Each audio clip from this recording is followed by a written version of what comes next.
시청자 여러분 안녕하십니까. 마켓나우 일부의 김호수, 고은별입니다. 오늘도 더 정확하고 빠르고 알찬 방송으로 시청자 여러분들께 다가가도록 하겠습니다.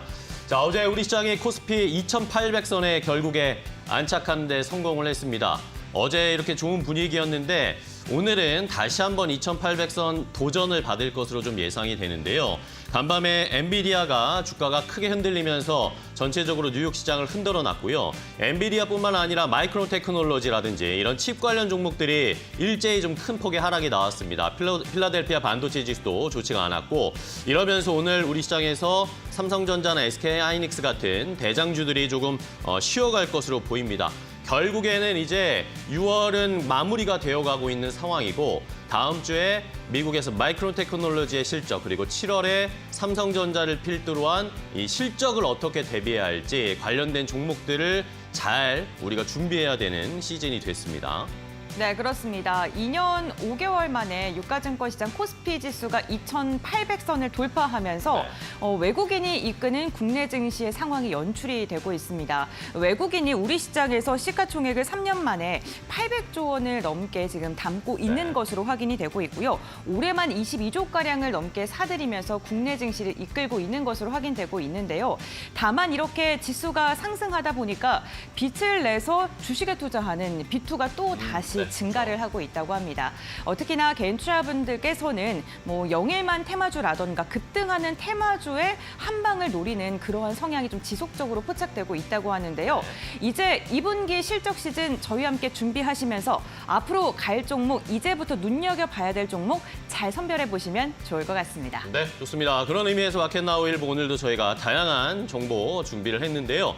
먼저 이슈레이더를 통해서 말씀해 주신 대로 7월의 실적 시즌을 대비하기 위해서 오늘은 그중에서 조선주를 먼저 투자 포인트를 짚어보도록 하겠고, 그리고 또 7월 말에는 파리올림픽이 열립니다. 파리올림픽 관련해서 또 어떤 수혜주들이 있을지 한 달 전에 한번 미리 잡아보는 전략도 세워보겠습니다. 네, 이와 함께 미국이 중국산 배터리 규제에 대한 지속적인 강화를 이어가고 있는데 국내 증시에 어떠한 영향을 미칠지 함께 알아보도록 하겠고요. 국내 제약바이오 관련 기업들이 미국의 당뇨병 학회에 출격합니다. 관련 수혜주 찾아보도록 하겠습니다. 마지막으로 투자 수첩 말말말에서는 요즘 시장에서는 이 사람의 말에 주목할 수밖에 없습니다. 엔비디아의 젠슨 왕 CEO가 이번 주에 또 어떤 이야기를 했는지 여기에서 함께 투자 포인트까지 연결해보도록 하겠습니다.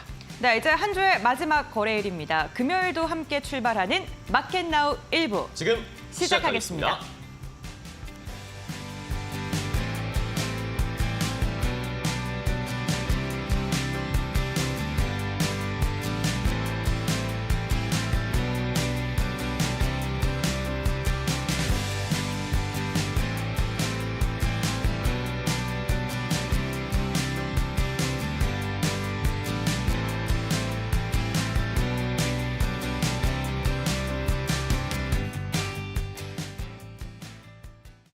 굉장히 강하게 장 초반에 오름세를 보였던 미증시가 결국에는 장 후반에 힘이 좀 빠지는 모습이 나왔습니다.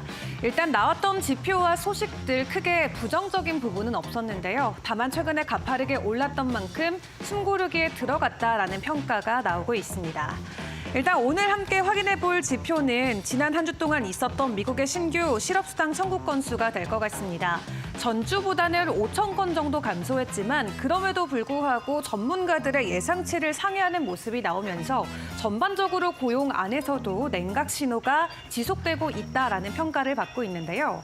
일단 지난주 15일까지 총 23만 8천 건을 미국에서 신규 실업수당 청구 건수가 기록을 했습니다.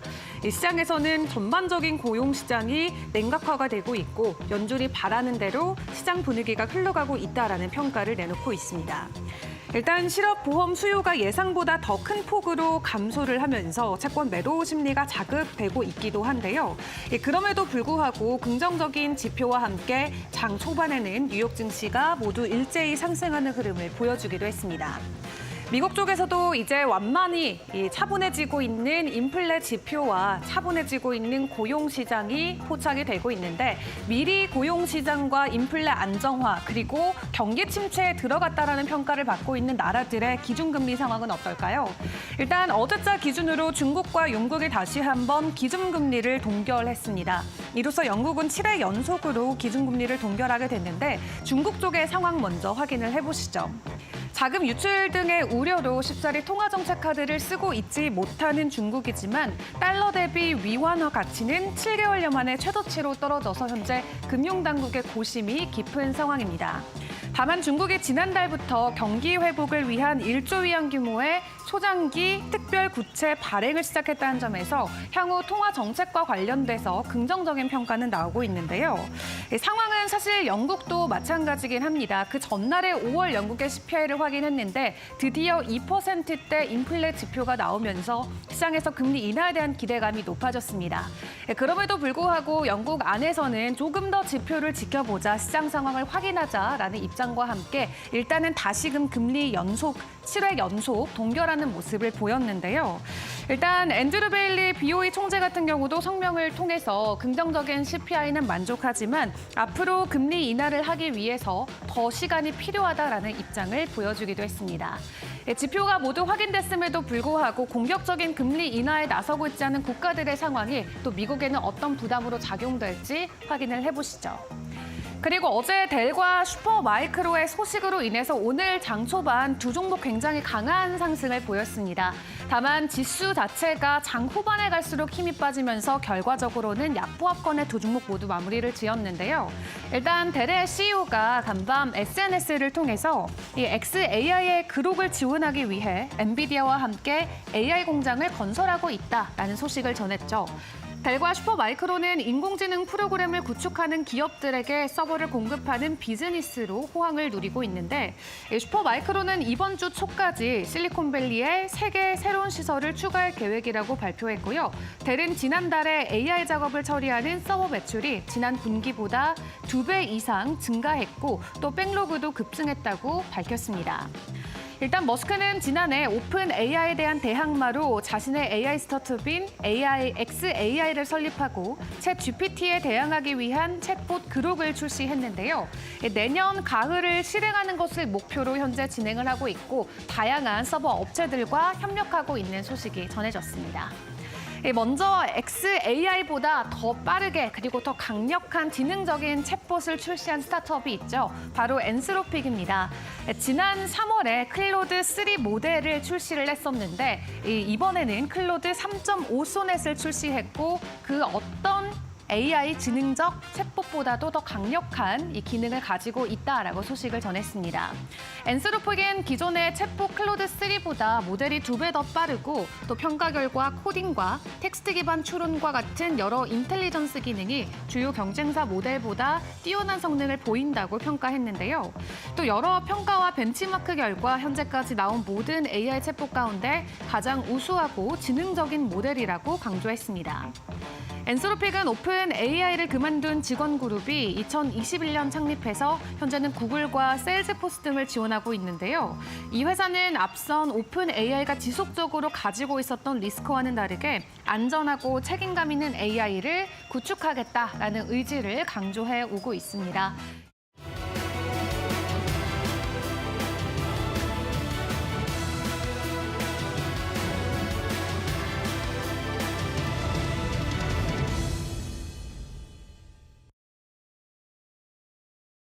네, 글로벌 포커스 전문가의 시각으로 이어가 보겠습니다. 오늘 KB증권의 프라임센터 유영화 과장 연결돼 있습니다. 안녕하십니까? 네, 안녕하십니까? 네, 간밤 미증시는 극심한 변동성을 보였는데요. 좀 어떠한 부분을 집중적으로 보셨습니까? 네, 말씀하신 대로 주식, 선물, 옵션 3가지 만기가 겹치는 세마녀의 날을 앞두고 뉴욕 3대 지수가 급격한 변동성을 보였습니다. 초반 상승세로 출발했던 뉴욕 증시는 S&P 500이 사상 최초로 5,500포인트를 돌파하는 강세를 보였지만 오후 들어서는 S&P 500, 나스닥 모두 하락세로 돌아섰습니다. 대형주 구성된 다우 정도만 초반 상승 흐름을 지속하면서 0.7% 상승을 지켜냈는데요. 우리가 이제 중시의 변동성을 보는 빅스 같은 경우도 8% 급등하는 13.28로 다소 상승하는 모습을 보였습니다. 증시 흐름을 좌우하는 엔비디아가 가장 좀 중요하다라고 보여지는데 최근에 강한 상승세에 따른 피로감, 그런 부분들이 실시간으로 매물대가 나오면서 3.5% 하락세로 마감을 했습니다. 이날 엔비디아가 장중 변동폭이 8.8%에 육박했습니다. 반도체 전반이 단기간 상승을 일부 반납하는 모습을 보였는데요. 아무래도 오늘 예정된 선물 옵션 동시 만기 그리고 S&P 500 테크 ETF의 리밸런싱 그리고 이제 일부 세럼 물량 같은 것들이 여러 가지 가중되면서 오늘 좀 단기 조정을 만들어낸 것 같은데요. 이에 따라서 국내 증시에도 다소 영향을 줄 수 있을 것으로 판단되지만 주도주의 흐름을 깨는 수준의 하락은 저는 아니라고 생각하기 때문에 결국 오늘 말고 다음 주 월요일 날 미국 증시의 흐름이 아마 이제 방향성을 좀 결정하지 않을까라고 판단하고 있습니다.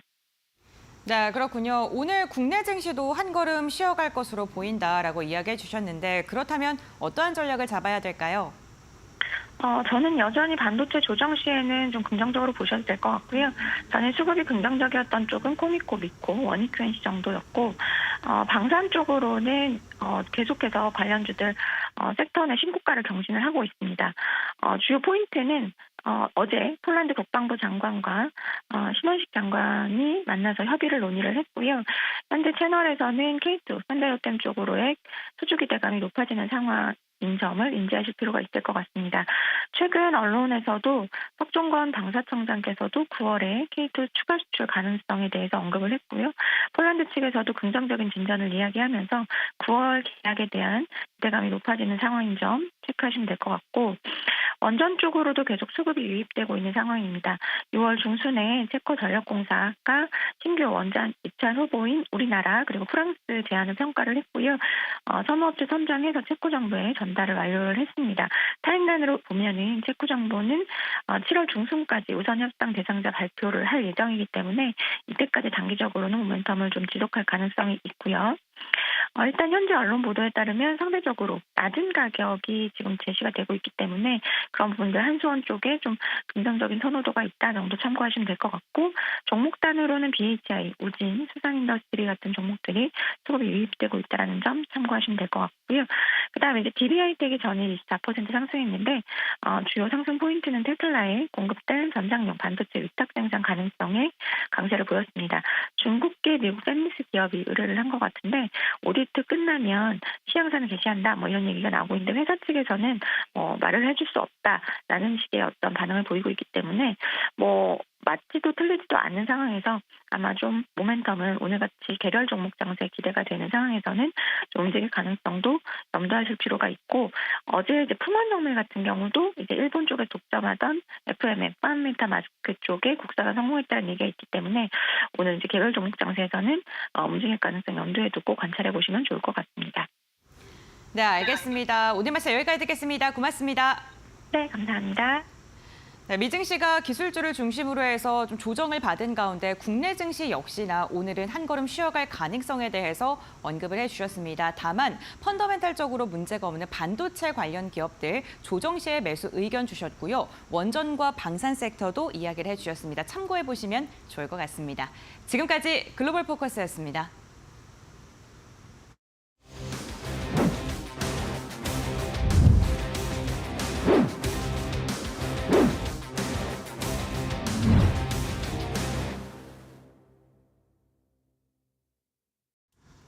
자, 이슈 레이더로 바로 이어가겠습니다. 오늘도 개장 전에 확인해야 할 이슈, 포착해야 할 이슈 함께 알아보고요. 종목 투자 전략까지 바로 이어서 알려드리겠습니다. 자, 오늘 이슈 레이더는 두 분의 전문가와 함께 할 텐데 불사조 리서치의 김진경 본부장 그리고 벤자민 투자연구소 신립섭 소장과 함께합니다. 두 분 안녕하세요. 반갑습니다. 네, 안녕하세요. 네, 안녕하세요. 자, 오늘 또 두 분은 시장 장 출발하기 전에 어떤 이슈를 포착하셨을지 먼저 오늘은 김진경 본부장이 가지고 오신 이슈부터 바로 확인해 보도록 하겠습니다. 신규 건조 선박 가격을 나타내는 신조정가 지수가 지난달 186.42로 조선업 초호황기였던 2008년 이후 최고치를 기록하고 있습니다. 증권가에선 올해 조선 3사가 13년 만에 연간 기준 동시 흑자를 낼 것으로 전망하고 있는데요. 여기에 조선사가 2022년부터 수주한 고가 물량을 본격적으로 소화하면서 실적 개선이 앞으로 더 크게 진행될 것이라는 분석이 나옵니다. 조선주의 뱃고동 이제부터 시작일까요? 지금부터 알아보시죠. 자, 첫 번째 포착한 이슈는 조선주와 관련된 이야기입니다. 이제 7월 실적 시즌을 앞두고 좋은 실적이 나올 업종이나 종목들을 잘 선별해서 지금 미리미리 저희가 잘 투자를 해놔야 되는데, 자, 그렇게 실적에 뒷받침이 되고 실적의 힘을 모멘텀 받을 수 있는 업종을 조선주라고 보시는 거예요? 네, 그렇습니다. 조선주가 이제 상반기에 이어서 하반기에도 네. 실적 기대감이 대사하고 있다라고 좀 말씀을 드려야 될 것 같고요. 일단 올해 1분기에 깜짝 실적을 기록을 했습니다. 하반기에도 이런 분위기가 이어질 것으로 좀 예상이 되고 있는데, 특히나 선박 가격 상승에 힘을 입으면서 일각에서는 이 슈퍼사이클 도래라는 분석 또한 네네. 나오고 있는 상황이기도 하고요. 그리고 전체적으로 봤을 때 1분기에는 이제 국내 조선사들이 선박 수주액이 3년 만에 중국을 제치고 선박 수주 1위를 탈환했다라는 소식 또한 나오고 있습니다. 이렇게 신규 선박을 만들고 있는 가격이 이 신조선가 지수가 또 상승 흐름도 보여지고 있기 때문에 전체적으로 수익성 개선에 대한 기대감 또한 높아지고 있어서 이런 환경들 또한 이 조선주에도 긍정적인 영향을 미치고 있다라고 말씀을 드려야 될 것 같고요. 이렇게 수주가 기대가 되고 있는 상황에서 이제 특히나 고가 선종 위주로 진행이 되고 있는 상황이고, 또 지난해부터는 계속적으로 수주가 밀려들고 있다는 소식 또한 나오고 있는 모습입니다. 지금 주요 조선사들의 경우 이제 도크가 꽉 찬, 이제 대체적으로 꽉 찬 상태라고 하는데요. 특히나 지금의 경우는 이제 한국이라든지 중국을 중심으로 수주가 이어지고 있는 상황이기 때문에 이 신규 발주 선박에 대한 가격이 어떤 이제 선종을 가리지 않고 계속적으로 오르고 있는 상황이어서 하반기에도 충분히 이 조선주에 대해서는 살펴보실 필요가 있다라고 말씀을 드리고 싶습니다. 특히나 이에 고가의 수주한 물량이 차례대로 지금 실적에 잡히고 있는 이제 시기가 들어온 상황이기 때문에 네. 하반기는 역시나 실적 모멘텀 또한 발생이 되지 않을까 기대가 되고 있고요. 뭐 LNG라든지 VLCC라든지 이렇게 주문량이 증가를 하고 있는 고가 선종에 대한 수주 또한 기대가 되고 있기 때문에 단기적인 면을 봤을 때는 이렇게 실적 기대감이 살아있다라고 좀 보시면 되실 것 같습니다. 하지만 중장기적인 면으로 봤을 때도 충분히 기대를 할 만한 요인들이 남아있다라고 봐야 될 것 같은데요.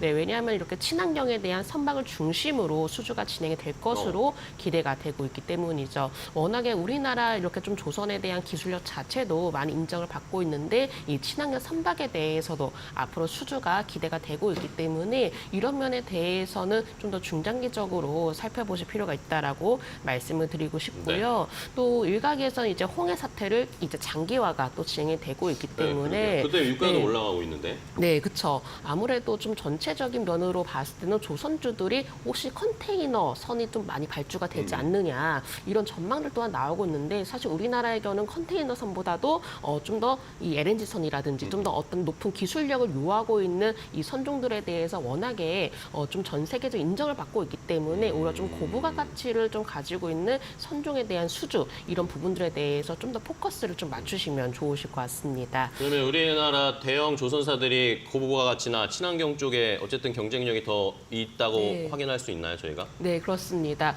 특히나 지금 에너지에 대한 수요가 계속 네. 증가를 하고 있기 때문에 특히나 뭐 가스를 옮긴다든지 이렇게 에너지에 대해서 이동 또한 좀 많은 상황인데요. 거기서 가장 중요한 것이 뭔가 LNG선이라든지 이렇게 좀 가스선에 대한 운반에 대해서 필요한 선박들이 많이 수요가 증가를 하고 있기 때문에 이런 부분에서는 우리나라가 가장 큰 장점을 가지고 있다라고 보시면 되실 것 같고요. 워낙 중국에서도 많이 투자가 진행이 되고 있고 이렇게 좀 더 기술력을 요하고 있는 선박들에 대해서 좀 제조가 이루어지고 있긴 하지만은 네. 사실 기술력에 대해서 워낙에 격차가 많이 벌어진 상황이기 때문에 우리나라의 경우는 조금 더 고부가 가치 선종에 대해서는 앞으로 기대를 할 만한 요인들이 충분히 있다라고 좀 볼 수 있을 것 같습니다. 네, 좋습니다. 자, 이렇게 어쨌든 조선주에 대한 뭐 긍정적인 이야기, 뭐 수주도 계속되고 있고, 또 얼마 전에는 정부가 이 선수금 환급 보증 RG 이것도 뭐 발급액을 늘리겠다 이러면서 좀 조선 K조선에 대한 지원책도 준비를 했다고 하는데, 자, 그러면 뭐 수주가 계속 좋다 이야기는 작년부터 사실 조선주 계속 들었잖아요. 그런데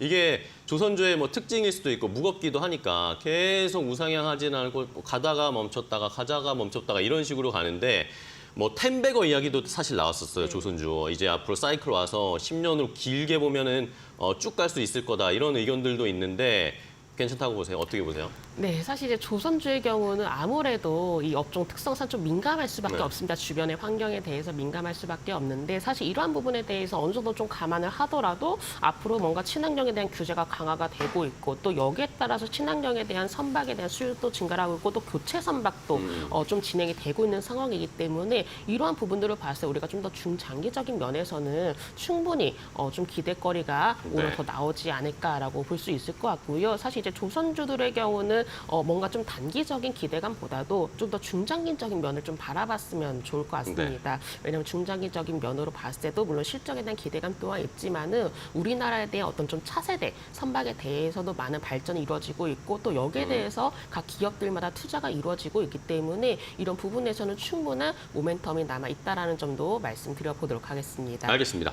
자, 좋습니다. 이렇게 어쨌든 조선주는 중장기적으로 끌고 가시는 분들이 가장 최근에 관심을 가져야 할 업종 섹터로 구분을 해주셨는데, 자, 그러면 관련된 종목들 흐름 좀 볼까요? 최근에 조선주들의 흐름 어떤지 궁금한데 고은별 앵커가 정리했으니까 함께 확인해 보시죠.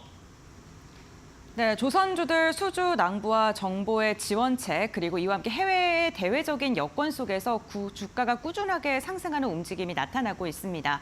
3개월간 추이를 봤을 때 유가증권 시장이 5.7%가량 상승을 했는데 이보다 더 아웃퍼폼하는 모습이 나타났는데요.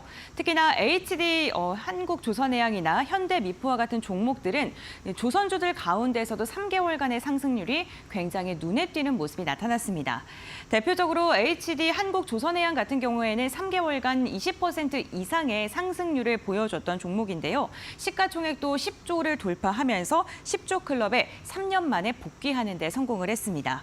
어제는 52조 신고가를 돌파하는 움직임도 나타났고요. 종가 기준으로 15만 원 선을 목전에 둔 채 마감하는 데 성공했습니다. 올해 목표 수주액의 89%를 지난달에 달성한 것으로 확인이 되면서 벌써 이제 수주에 대한 모멘텀이 좀 지속적으로 나오고 있는 건데요. 최근 프랑스 선사와 스무척에 대한 컨테이너선 투자 의향서를 맺었다라는 소식까지 전해지면서 어제 주가 상승 레벨업에 힘을 더 보태주는 모습이 나타났습니다. LCD 현대미포 같은 경우에도 전일 0.7%가량 상승하면서 8만 원 선을 돌파하는 데 성공을 했습니다. 3개월간 추이를 봤을 땐 22%가량의 주가 상승이 나오고 있는 종목이기도 한데요. 최근 탱크 선박 수주에 가시적인 성과를 내고 있는 기업이기도 합니다. 수년간 탱크선의 수요는 발주가 굉장히 부진했었는데요. 러시아와 우크라이나의 전쟁 그리고 운하의 좀 봉쇄로 인해서 최근 탱커선에 대한 수요가 급격하게 늘어나고 있는 상황이고요. 이에 대한 수혜를 지금 LCD 현대미포가 고스란히 받고 있는 모습입니다. 국내 조선 3사로 꼽히고 있는 한화오션과 삼성중공업도 지수 대비 괜찮은 흐름이 이어지곤 있습니다만 그래도 HD 현대와 비교했을 때는 다소 아쉬운 주가 흐름이 나타나고 있는데요. 상선 건조보다 다른 분야로의 사업 확장을 이어가면서 상선에 대한 수혜를 좀 상대적으로 덜 받고 있는 모습입니다. 어제만 보더라도 삼성중공업은 0.8% 밀렸고요. 한화오션 역시나 3%가량의 하락세가 나타났고요. 5일 차트를 보더라도 H그룹주 같은 경우에는 꾸준하게 상승을 하고 있는 반면에 상승과 하락을 반복하는 모습이 나타나고 있습니다. 그렇다면 이러한 조선주들 가운데 우리는 어떠한 종목을 눈여겨봐야 될까요? 지금부터 알아보시죠. 자, 조선주들의 흐름 어쨌든 좀 차별화되고 있는 상황인데 종목 골라보겠습니다. 김진경 본부장은 어떤 첫 번째 종목 고르셨나요? 네, HD 현대중공업 말씀드려보도록 하겠습니다. 한국조선해양 가는 거 말고 지금 현대중공업 봐야 됩니까? 네, 일단은 수주에 대한 기대감이 나오고 있는 상황이기 때문에 오히려 좀 수주에 따른 어떤 주가 영향이 긍정적으로 좀 작용되지 않을까라고 볼 수 있을 것 같고요. 1분기 말에 이제 동사의 수주액이 이미 수주 목표인 61%를 달성을 한 상황이라고 합니다. 네. 지난해 수주도 목표치의 한 129% 초과 달성을 했다라고 하고요. 수주 잔고도 지난 2020년 3분기 이후에 계속적으로 증가세를 보여지고 있기 때문에 올해 앞으로도 추가적인 수주 또한 기대가 되고 있는 모습입니다. 특히나 요즘에는 이 특수선에 대해서 워낙에 좀 기대치도 높아지고 있는 상황인데요. 최근에는 영국 방산의 경제사절단과 이 함정 사업 협력을 모색을 하기도 했다라는 소식이 나왔었는데 네. 이외에도 지난 4월에는 미국의 필립 조선소와 함정이라든지 또 관공선 MRO에 대한 MOU까지 체결했다라는 소식 또한 나왔습니다. 기본적인 어떤 상선보다도 좀 더 특수선에 대해서도 좀 사업을 확대를 해나가는 모습 또한 새로운 어떤 모멘텀이 되지 않을까라고 볼 수 있을 것 같고요. 또 이미 본업이 이제 상선 분야에서는 전반적으로 수익성에 대한 증가 기대감 또한 나와주고 있고 특히나 이 특수선 분야의 경우는 해외 시장으로 확대 또한 기대가 되고 네. 있는 상황이기 때문에 이러한 부분들이 오히려 주가는 긍정적인 모멘텀으로 작용하지 않을까라고 볼 수 있을 것 같습니다. 전반적으로 봤을 때 일단 HD 현대중공업의 경우는 지금 추세적으로 우상향 흐름을 좀 그려 나가고 있습니다. 오히려 계속적으로 긍정적인 이야기들 또 수주에 대한 소식들이 나와주고 있기 때문에 오히려 이평선의 지지를 받으면서 추가적인 상승 흐름이 기대가 되고 있기 때문에 네. 제가 첫 번째 종목 말씀드려 보도록 하겠습니다. 네, 좋아요. HD 현대중공업, 뭐 최근에 프랑스 쪽에서 컨테이너선 이야기도 나왔죠. 뭐 이런 것들도 살펴보셔야 되겠습니다. 15만 원 맞고 늘 좀 떨어지는데 그다음 또 레벨로 올라갈 수 있을지 한번 지켜보겠고요. 한 종목 더 볼까요? 이거 간단하게 볼게요. 네, 두 번째는. 두 번째 종목 하나오션 하나오션? 말씀드리겠습니다. 일단 지난 4월이었죠. 이제 하나로부터 해상풍력이라든지 플랜트 사업을 양수한다라고 발표가 되었었고 그렇기 때문에 올해의 경우는 뭐 플랜트 부분 그리고 이제 그 어떤 풍력에 대해서 매출 성장이 충분히 기대가 되고 있습니다. 전체적인 면을 봤을 때는 이 신재생 에너지 기술 분야에 나서는 부분도 앞으로 긍정적인 요인이 되지 않을까라고 볼 수 있을 것 같고요. 특히나 해양이라든지 또 방산, 이 방산 분야에서도 적극적으로 M&A를 좀 추진을 하고 있기 때문에 상순에 치우쳤던 이 사업 포트폴리오에 대해서도 확장에 나서고 있는 모습도 긍정적이다라고 보시면 되실 것 네. 같습니다. 지금 선별적으로 또 수주 전략들을 내세워주고 있기 때문에 수익성 또한 높여 나갈 것으로 보여지고 있고요. 특히 이미 이 특수선이라든지 또 해양 사업에 집중을 하고 있는 상황이기 때문에 좀 더 본격적인 경쟁력 강화에 나서는 모습도 한번 살펴보시면 좋으실 것 같습니다. 네, 알겠습니다. 하나오션, 뭐 조선뿐만 아니라 방산이나 에너지 쪽으로도 확장을 하고 있는 상황이 하나그룹 전체적인 시너지 효과를 좀 볼 수 있을지 하나오션까지 봤고요.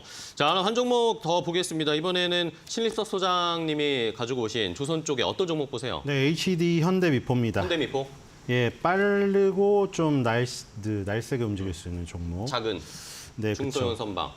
조선은 아무래도 헤비테일 방식이라고 꼬리에서 다 돈을 내기 때문에 빨리빨리 순환매가 돌아오는 게 좋습니다. 근데 지금 일단 러시아의 가즈프롬사가 그 PNG라고 파이프라인으로 땅으로 박아갖고 쏴주는 거 있잖아요. 그거 이제 다 안 받잖아요. 독일하고 뭐 네덜란드, 유럽에서. 덴마크. 네. 여기 엄청나게 거미줄처럼 얽혀 있는데 이거를 다 안 받으면 이거를 바다로 받아야 될 거 아니에요. 그렇죠. LNG로 이 그 기화 상태인 걸 LNG 선. 액화시켜가지고 네. 그렇죠? 여기를 다 막히니까 바다로 가야 되는데 문제는 바다도 막혔어요. 여기 수에즈나 여기 흐르는 이 부분을 그렇죠. 최근에. 후티 반군이 점령해가지고 이 밑에 싱가포르부터 밑으로 돌아가야 되는데 희망봉이란 거를 거쳐야 돼서 아프리카 맨 밑에 엄청나게 오래 돌아가야 돼요. 그렇죠. 그래서 현대 미포조선에 뭐가 많이 들어왔느냐? MR 탱커. MR 탱커. 네. MR 탱커에서 MR이 미디움 레인지예요. 중형 사이즈인 거죠. 사이즈만 하는 왜냐면 거군요. 사이즈가 그러니까 사이즈랑 이 지금 저기를 말하는 거죠. 목적. MR 탱커는 탱커 같이 통이 있는 거예요. 통이 있으니까 거기다가 뭐 원유를 넣을 수도 있고 가스를 액체를 넣을 넣을 수도 수도 있고. 있겠죠. 그거를 이제 석유 제품을 주로 운반하기 때문에 그 MR 탱커란 거를 PC선이라고도 불러요. 프로덕트 캐리어죠. 근데 그 프로덕트 제품이 석유화학 제품인 거죠. 그렇죠. 그러니까 운반하는 목적물에 맞게 말하면 PC선인 거고 그거를 좀 사이즈로 얘기하고 어떻게 형태로 생겼는가를 얘기하면 MR 탱커인 거죠. 탱커. 그러니까 지금 현대미포조선, 그러니까 HD 그룹으로 바뀌었죠. HD 현대미포의 주력은 MR 탱커 혹은 PC선이라는 거죠. 그게 실제적으로 지금 나타나는데 5월 말부터 6월 달까지 지금 나온 단일 판매 공급 계약 체결. 공시 보시면은 전부 PC선입니다. 5월 17일 PC선 2척, 매출액 대비 3.3%, 아시아 소재 선사로부터 수주했고요. 그다음에 6월 7일 것도 열어보면 PC선 2척, 프로덕트 캐리어입니다. 그리고 6월 10일 PC선 또 2척, 이것도 매출액 대비 3.67에 해당되는 거. 지금 연속 3번의 단일 판매 공급 계약 체결, 거래소에 공시된 상황에서 전부 다 PC선 2척씩을 아시아 선사라던가 중동 선사로부터 이 수주를 했습니다. 네네. 배를 만드는데 돈을 내는 사람을 얘기하는 거죠. 그래서 이게 지금 주력으로 뜨고 있고 거기다가 그러면은 이 가격이 높아지면 좋잖아요. 그쵸. 클락슨 신조선가 지수, 중국 신조선가 지수 같이 상승하고 올라가고 있습니다. 있죠. 그리고 원자재 가격은 안정되고 있습니다. 철광석 가격이. 그래서 지금 이 석유화학 제품 운반선의 수주가 많이 늘어날 수밖에 없는 상황인데 주로 작고 빨리 할 수 있는 거. 왜냐면은 배를 만드는 데는 큰 배는 3년 이상 오래 걸리기 걸려. 때문에 시간이 오래 걸려. 빨리 지금 투입해가지고 작은 배로 빨리빨리 희망봉 우회로로 빨리빨리 날라야 돼요. 안 그러면은 이 겨울을 날 수가 없습니다.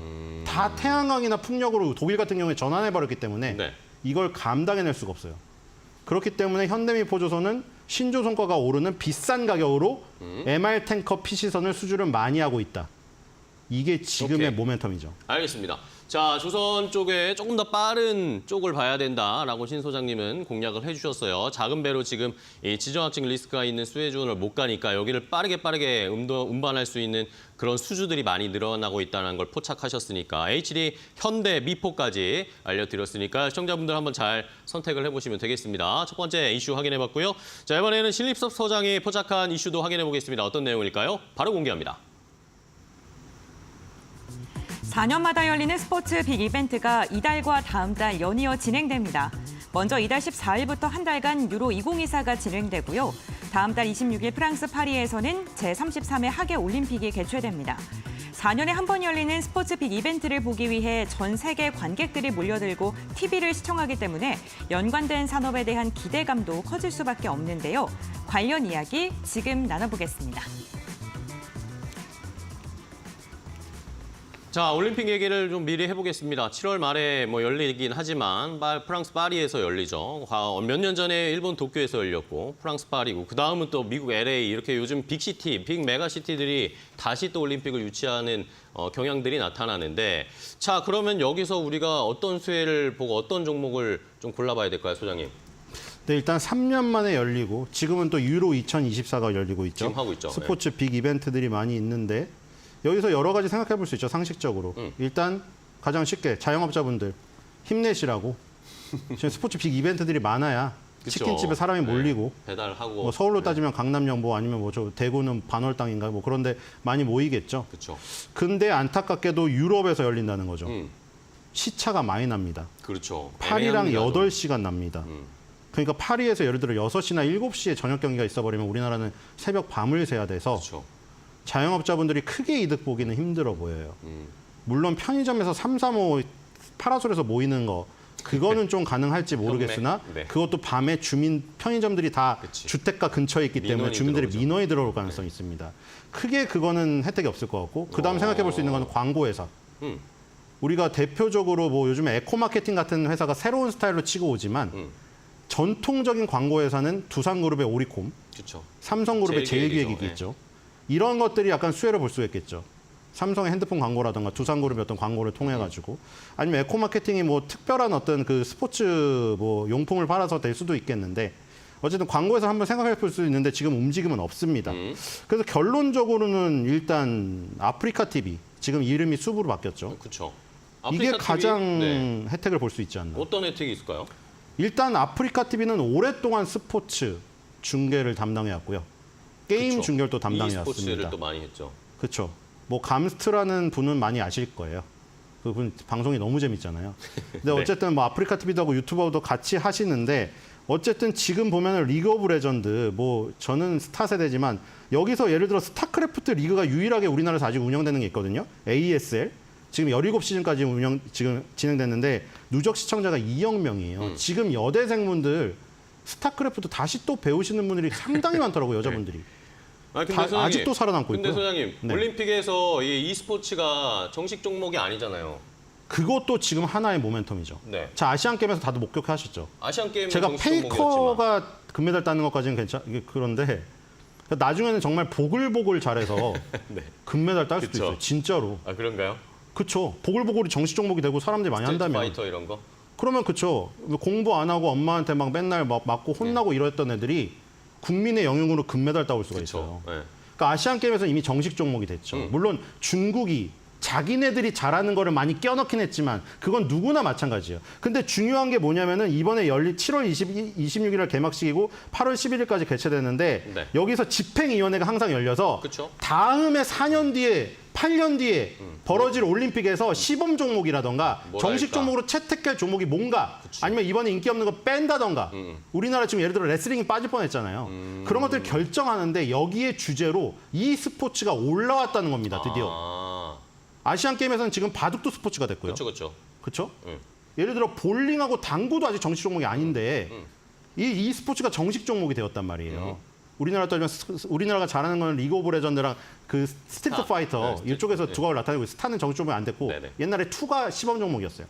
근데 어쨌든 이번에 여기서 좋은 방향으로 열리게 되면은 숲의 또 모멘텀이 되죠. 숲의 가장 강점이 아까 말한 대로 리그 오브 레전드라던가 스타크래프트 리그를 오랫동안 운영하면서 e스포츠 중계. 고정 팬들이 상당히 많고 그쵸. 스타크래프트를 즐기는 세대나 롤 세대라던가 나중에 나이가 들어도 탑골 공원에서 스타크래프트 롤을 하고 있을 것이다. 본인들이 그렇게 얘기를 하고 있어요. 네. 그렇기 때문에 숲이 가장 혜택을 보지 않을까. 밤에도 이건 문제가 안 돼요. 새벽에도 오히려 봅니다. 좋습니다. 자, 어쨌든 뭐 e스포츠가 파리 올림픽에서 정식 종목이 된 건 아니지만 여기에서 열리는 IOC 총회에서 이제 e스포츠를 정식 종목으로 채택하는 이슈가 나오면 그거의 모멘텀을 좀 그것조차도 단독으로 모멘텀이 될 수가 있고. 그렇죠. 그런 한번 이점을 살펴보자라는 의견이셨습니다. 그러면은 일단 올림픽 수혜주라고 할 수 있는 것들을 움직임을 좀 체크하고 나서 좀 더 자세하게 얘기해 볼 텐데요. 고은별 앵커와 확인해 보도록 하겠습니다. 네, 올림픽 수혜 관련 기업들 5가지 종목을 정리를 해봤습니다. 스포츠 빅 이벤트 수혜주로 거론되는 섹터로는 방송국 광고, 맥주, 치킨, 편의점, TV와 디스플레이 등이 있는데요. 먼저 방송국은 올림픽 기간 동안 TV와 이런 시청자 수가 급격하게 증가하기 때문에 광고 부분의 매출 향상을 좀 기대해 볼 수 있습니다. 옛날에는 구 아프리카 TV로 불렸던 기업이죠. 전일 긍정적인 전망과 함께 두 자릿대 강세를 보이면서 종가를 체결했습니다. 11만 원 선을 시원하게 돌파하는 움직임이 확인이 됐는데요. 예전에 인터넷 방송이 활발하지 않을 때에는 SBS가 이러한 스포츠 이벤트와 함께 강세를 보이는 경향이 있었는데 최근에는 인터넷 방송이 훨씬 더 강한 탄력이 나타난다는 게 특징적입니다. 다음으로 맥주와 치킨 관련 기업들 살펴보겠습니다. 하이트 진로와 동우팜투 테이블인데요. 동우팜투 테이블 같은 경우에는 6개 관련 기업입니다. 치킨을 먹는 사람들이 많이 늘어날 수 있다라는 전망이 나오면서 6개 관련 기업들이 상대적으로 좀 주목을 받는 모습이 있죠. 동우팜투 테이블 같은 경우에는 PBR이 굉장히 낮습니다. 0.3배 수준이기 때문에 전거래일 0.3%가량의 오름세가 확인됐다는 점 체크해 보시면 좋을 것 같습니다. 여름철에 아프리카 돼지 열병에 대한 이야기도 나오는데요. 관련 테마로 엮이면서 테마주로의 변동성도 함께 나타나고 있다는 점 체크해 보시면 좋을 것 같고요. 하이트 진로 같은 경우에는 역시나 맥주 관련주, 편의점 관련주로 엮여서 움직이는 기업인데요. 전거래일 1.4%가량의 하락을 하고 있습니다. UAM 관련 기업도 한 종목 넣었습니다. 캔코아 에어로스페이스인데요. 전일에는 1.8%가량의 하락세가 나타났습니다. 올림픽 기간 동안 세계 최초로 UAM 서비스가 제공될 예정이라고 합니다. 파리 샤를도강 공항 등 여러 개의 거점을 만든 다음에 이렇게 UAM을 직접 승하차해볼 수 있는 정거장을 만든다고 하는데요. 이로 인해서 UAM 관련 기업들도 함께 묶어서 눈여겨보시면 좋을 것 같습니다. 이렇게 5가지 종목 함께 확인해봤고요. 그렇다면 올림픽 수혜주 어떠한 게 있을까요? 지금부터 알아보시죠. 네, 전반적으로 올림픽 수혜주라고 할 수 있는 것들 살펴봤는데 그러면 소장님 뭐 결국 아까 뭐 힌트를 미리 주셨어요. 말해버려야죠. 네. 네. 그러니까 미리 하셨어요. 숲 보실 거죠? 이 이름을 바꾼다고 뭐 내용이 뭐 바뀌지는 않겠지만 그러니까요. 사실 우리가 좀 안 좋은 부분도 사실 많이 있잖아요. 네. 이름 뭐 바꾸니까 별풍을 받기 위해서 네. 너무 자극적이나 선정적인 거를 하고 사실 그쵸. 아프리카 TV 쪽에서도 그걸 크게 막지를 못하는 게 제일 큰 수익원이거든요. 그렇죠. 거기에서 수입 매출이 제일 많이 발생하니까. 그러니까 뭐 장단점이 있어요. 뭐 이걸 통해서 자기를 어떤 뭐 세상에서 못하는 것을 여기서 뽐낼 수도 있고 회장님 호칭을 달 수도 있고 뭐 어쨌든 그런 분들이 고객이니까 그분들을 아예 버릴 수는 없고 아프리카 TV의 적절한 통제 속에 네. 좀 나아갔으면 하는 바람이고 어쨌든 간에 그런 모습을 많이 바꾸기 위해서 이렇게 사명도 변경을 그쵸. 하고 실제로 아까 스포츠 리그라든가 게임 리그를 많이 도입을 했어요. 너무 그 별풍 상위권에 있으신 분들이 이른바 여캠 남캠이라고 부르죠. 자극적인. 거기에 외모와 그런 것들이 선정적인 자극적인 분들이 다 그렇게 되어 있거든요, 사실은. 그래서 그거를 좀 돌리고자. 원래 최초에 보시면 아프리카 TV 초반부에 대도서관이라든가 이런 게임 1인 방송 그게 네, 이제 그쵸. 인기가 많이 시초죠, 있었어요, 시초에. 사실. 근데 별풍이 많이 터지는 게 너무 선정적으로 가다 보니까 약간 그런 변질된 게 있는데 소통을 어쨌든 잘 하고 있으니까요. 네. 왜냐면 아프리카 TV는 이 라이브로 주주총회나 이런 그 컨퍼런스 콜을 진행을 합니다. 그래서 시청자들이 그 임직원들한테 별풍선을 실제 쏠 수도 있고요. 그런 방식의 소통이 굉장히 전 좋다고 생각해요. 앨런 머스크 주주총회 보세요. 다들 환호하고 앨런 머스크 춤추고 이러잖아요. 예. 그런 것들이 이런 것들의 시도로 하나 나타난다고 보시면 될 것 같습니다. 풀무원도 퀴즈쇼를 통해 주주총회를 하고요. 네. 맨날 나쁜 짓 해서 도망가는 주주총회 모습만 보다가 이런 건 신선하지 않습니까? 그래서 그런 것도 어떻게 보면 주가의 모멘텀의 하나다. 주주들하고 소통을 잘한다. 네. IR, 맨날 IR 부르짖지만 말고 이렇게 직접적으로 소통을 잘하는 부분. 그래서 그런 부분들도 개선이 충분히 가능하다는 거. 불만이나 이런 것들을 비판을 거기다 쓰면은 아마 받아들여서 개선을 할 거라는 거. 그런 것들도 하나의 제가 여기 준비 안 한 장점이고요. 일단 아까 말한 대로 리그 오브 레전드나 스타크래프트 리그 이런 것들을 오래 운영하면서 네. 이 운영 능력이 축적되어 있는 거죠. 이게 오프라인의 공간에서 운영을 하면서 그걸 라이브로 송출하는 이런 것들. 그리고 이제 국제적인 스포츠 리그도 다양하게 도입하고 있어요. 그 예를 들어 인도에서 인기 있는 그 야구 비슷한 그 이제 크리켓. 그런 네. 것들도 것들도 지금 송출하고 있고 여러 가지 다양한 방면으로 세계적으로 넓어지고 있기 때문에 이게 무궁무진해요. 아까 말한 대로 시차가 걱정인 거는 자영업자분들이고 왜냐면 솔직히 아무리 새벽에 오래 술을 마셔도 아침에 막 9시, 10시에 버스 다니는데 술을 그렇게 치킨을 흥 나면서 할 수는 없잖아요. 그런 것들이 좀 약점인 반면에 이 아프리카 TV 플랫폼이란 거는 그런 시간 제한이었고 전 세계 제한이 없다는 것이죠. 그런 것들이 아주 좋은 모멘텀이다. 그리고 주가도 큰 조정을 2021년에 한번 거쳤잖아요. 그래서 아주 매력적인 기술적 위치에 와 있다고 생각이 됩니다. 많이 내려왔다. 아주 부담 없이 살 수 있는. 지금 솔직히 한미 반도체 들어가기 솔직히 굉장히 어렵거든요. 그렇죠. 그러니까 사실 이런 것들을 그냥 밑바닥에서 공략해보는 게 좋다. 오케이, 좋습니다.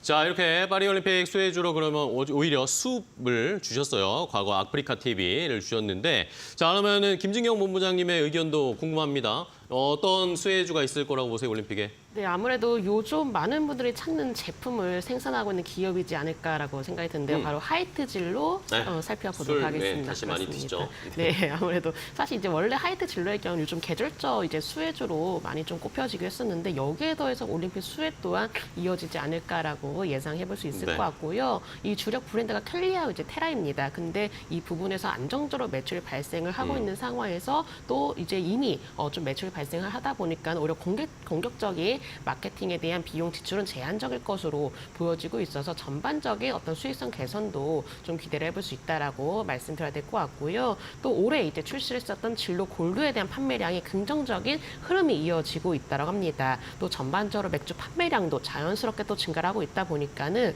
점유율도 확대를 해 나가고 있다는 소식 또한 긍정적이다라고 볼 수 네. 있을 것 같고요. 또 이제 소주가 이제 앞으로도 세계화에 뭔가 본격적으로 시도를 거는 모습 보여지고 있는데 이 베트남의 첫 해외 공장이 2025년에 준공이 된다라고 합니다. 이곳에서는 이제 수출에 대한 전쟁 기지로 활용하겠다는 목표 또한 보여지고 있는 상황이고 이 한류 열풍이 또 거세게 이어지면서 이 우리나라에 대한 소주가 외국인들한테 굉장히 또 인기가 높아지고 있다고 합니다. 그렇기 때문에 앞으로 이런 부분들이 또 글로벌 시장에서도 관심이 충분히 이어지지 않을까라고 볼 수 있을 것 같고요. 전반적으로 봤을 때 물론 우리나라에 대해서는 계절적인 수혜주 또한 기대를 해볼 수가 있지만은 이 한류 열풍이 또 일어나고 있기 때문에 뭔가 화장품이라든지 좀 여러 가지 어떤 생필품에 대해서도 관심이 높아지지만은 이 주류 이제 한국의 어떤 주류에 대해서도 외국인들에 대해서 인기가 많아지고 있기 때문에 또 새로운 또 수출주로서의 어떤 좀 면모를 보여주지 않을까라고 예상을 해볼 수가 있기 때문에 제가 관련주 하이트진로 말씀드려 보도록 하겠습니다. 네, 알겠습니다. 하이트진로까지 뭐 음식료 업종이 최근에 잘 가고 막 불을 뿜는데 사실 이 주류 쪽은 또 반응이 아직까지 오지 않는 상황, 또 여름적인 계절적인 수혜 이런 것들을 봤을 때 한번 올림픽까지 모멘텀 살펴보자라는 의견이셨고 신 소장님은 오히려 좀 다르게 역으로 가보자라고 하시면서 앞으로 e스포츠에 뭔가 올림픽 정식 종목이 될 수 있을 만한 모멘텀이 나올 수 있을지 요거 보면서 저희가 함께 가격 메리트도 있는 숲까지 함께 확인을 해봤습니다. 자, 오늘 두 분과 함께 좋은 전략 이슈 체크해봤는데요. 오늘 또 좋은 종목까지 소개해 주셔서 감사하고요. 다음 시간에 또 뵙도록 하겠습니다. 고생 많으셨어요. 고맙습니다.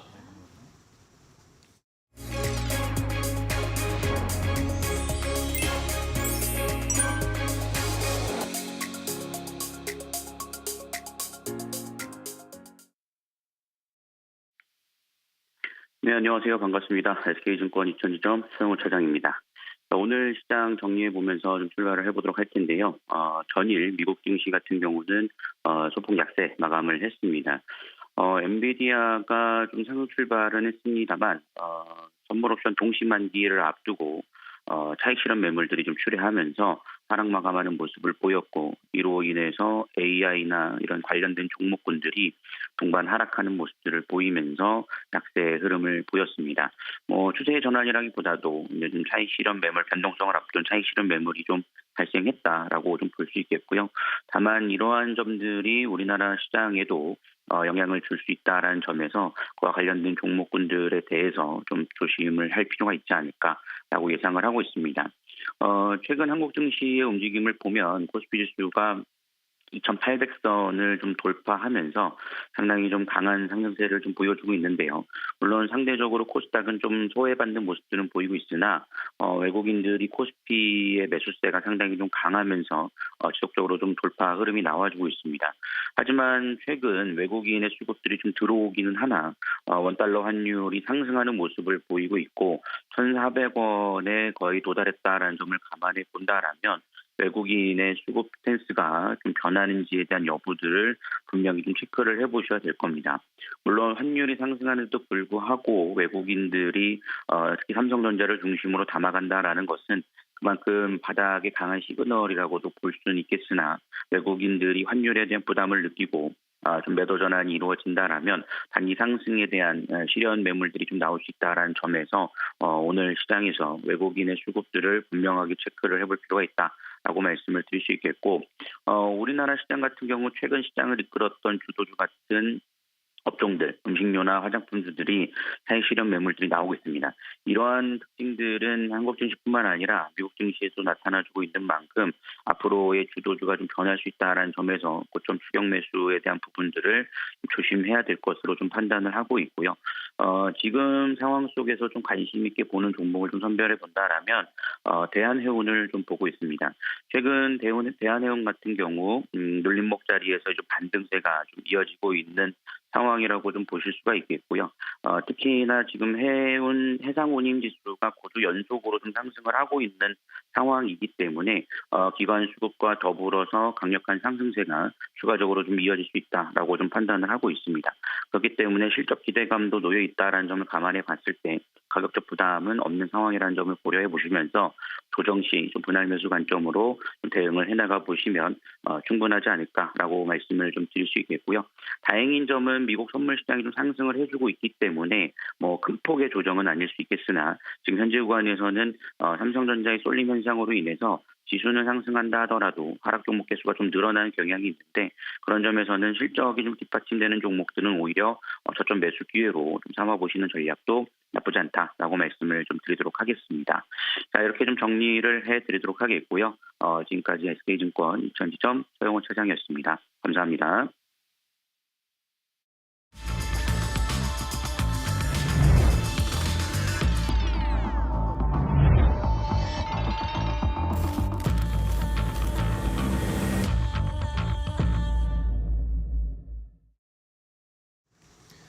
마켓 스탠바이로 바로 이어가겠습니다. 오늘 개장 출발 이제 10분 정도 남은 상황. 현재 시간 8시 49분 10초 지나가고 있습니다. 자, 우리 시장은 어제 코스피가 2,800선에 안착을 하는데 성공을 했는데 오늘 도전 한번 받을 것으로 보입니다. 간밤에 뉴욕 시장에서 반도체 관련 종목들이 좋지가 않았습니다. 한번 조정이 나왔기 때문에 이것이 우리 시장에 오늘 어느 정도의 타격을 줄지 생각을 해봐야 되겠고요. 미국에서 약간 경제 둔화 조짐을 보이는 그런 경제 지표들도 확인이 됐습니다. 이런 것들도 역시 오늘 시장에 부담을 줄 수밖에 없는 상황. 하지만 시장에서는 정책 관련주들이 계속해서 좋은 흐름을 나타내고 있습니다. 어제 저출산 대책 관련 종목들도 그랬고, 그리고 영일만 대교 관련된 신설하겠다 이런 이야기들도 나오고 있기 때문에 관련된 종목들도 한번 어제 급등이 나왔습니다. 이런 것들이 연속성을 오늘 이어갈 수 있을지도 함께 살펴보시면서 한 주의 마지막 금요일을 잘 마무리해 보셔야 되겠습니다. 자, 그럼 오늘 장 출발 마켓 스탠바이는 두 분의 전문가와 함께 하겠습니다. 프리스티지 경영전략연구소의 반종민 소장, 루크투자연구소 임수재 대표 두 분과 함께 하고요. 고은별 앵커와도 함께 하겠습니다. 안녕하세요. 반갑습니다. 자, 오늘 두 분과 함께 장 출발 준비해 볼 텐데요. 오늘 시장 출발 전에는 어떤 것들을 좀 봐야 할지 먼저 반종민 소장님께서 고르신 개장전 탑3 공개해 주실까요? 예, 첫 번째로는 미국 중국산 배터리 조달 금지 추진 가능성이 있다 보니까 여기에 따른 2차 전지 관련된 기업들의 경우에는 좀 관심을 가질 필요가 있지 않을까라는 말씀 드릴 수 있을 것 같습니다.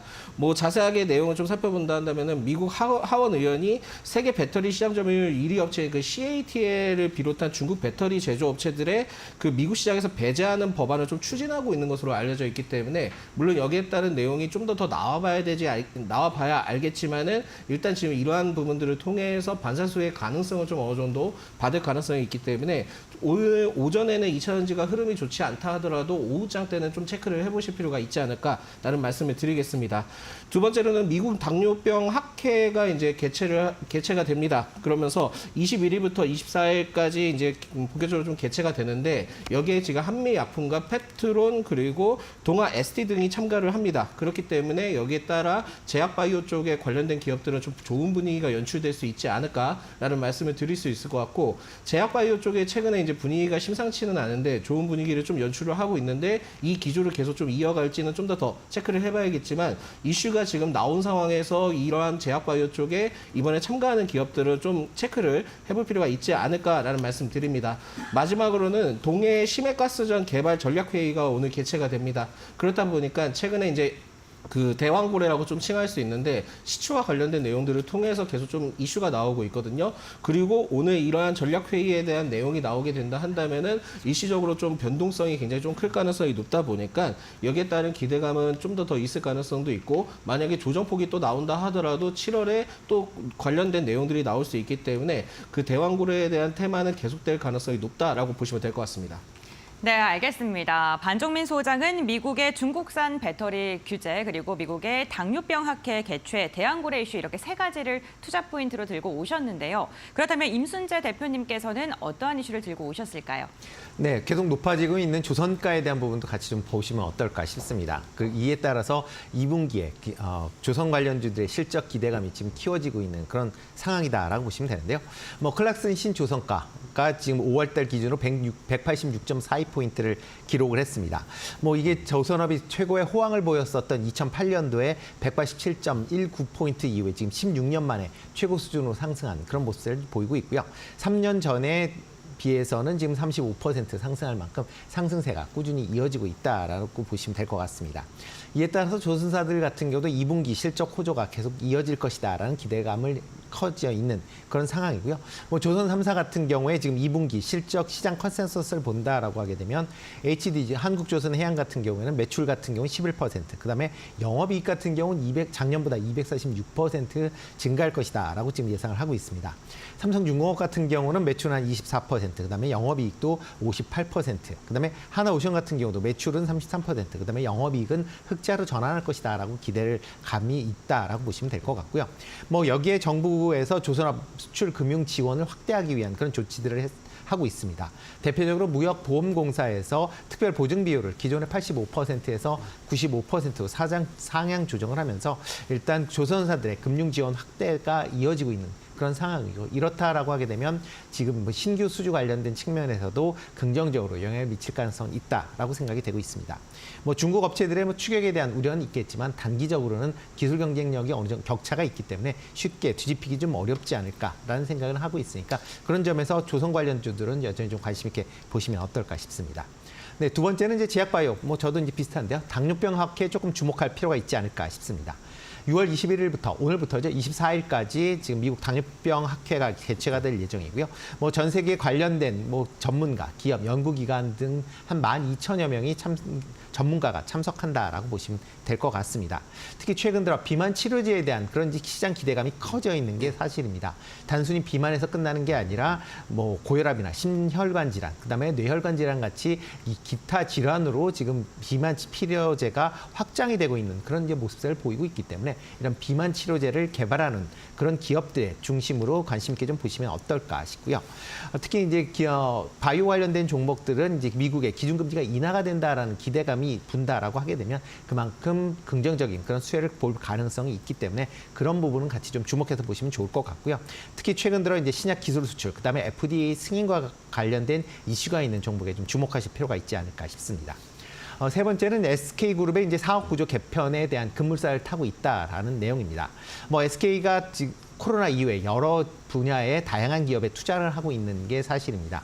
그렇지만 투자한 이후에 뚜렷한 그런 이제 성과를 기록하지 못하고 있는 게 사실이고요. 그러다 보니까 상당히 좀 어려움에 처해져 있는 것도 사실입니다. 이에 따라서 SK그룹 내에서 반도체나 2차 전지 쪽으로 중심으로 지금 개편을 추진하고 있다라고 보시면 될 것 같고요. 계열사 간 중복 사업을 정리한다든가 아니면 비주력 사업을 매각한다거나 아니면 계열사 간 합병을 통해서 지금 사업 구조를 개편을 추진을 한다라고 보시면 될 것 같고요.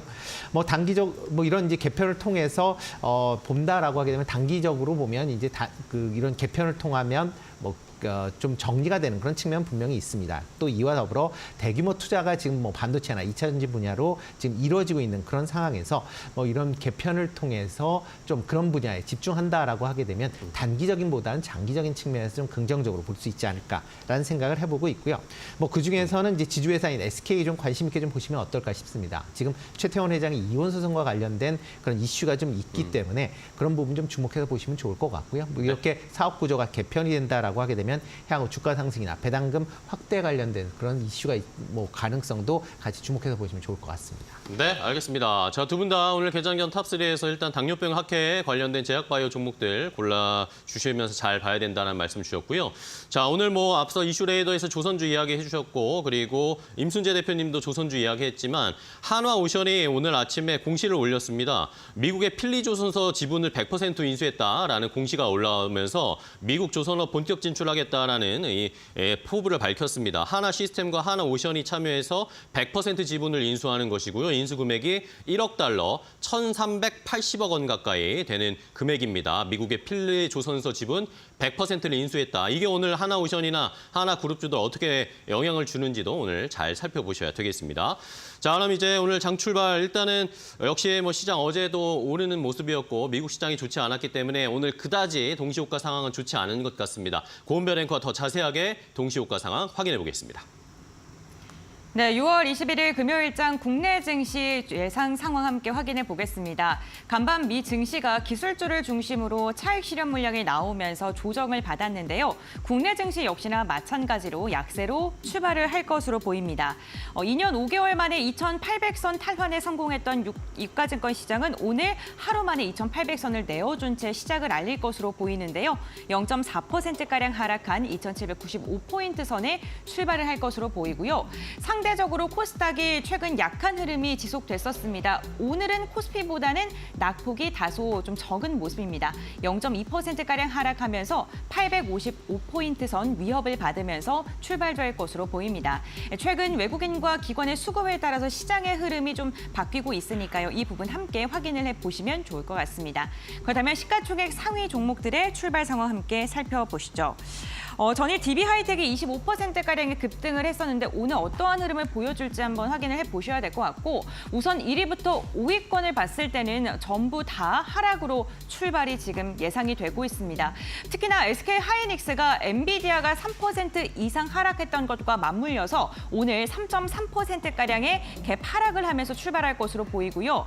23만 원 선 무너진 채 내어준 채 출발될 것으로 보입니다.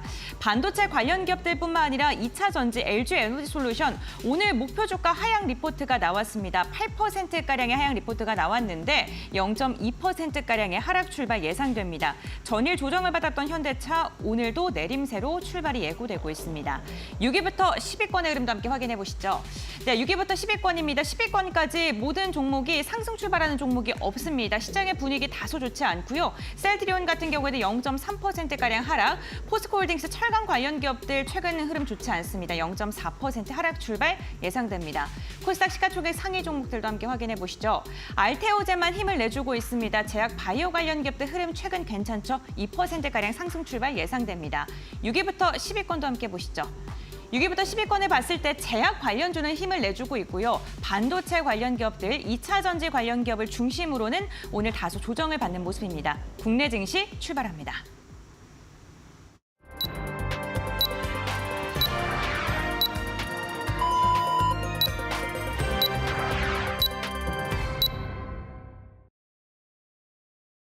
자, 2024년 6월 21일 금요일 국내 주식시장 출발을 했습니다.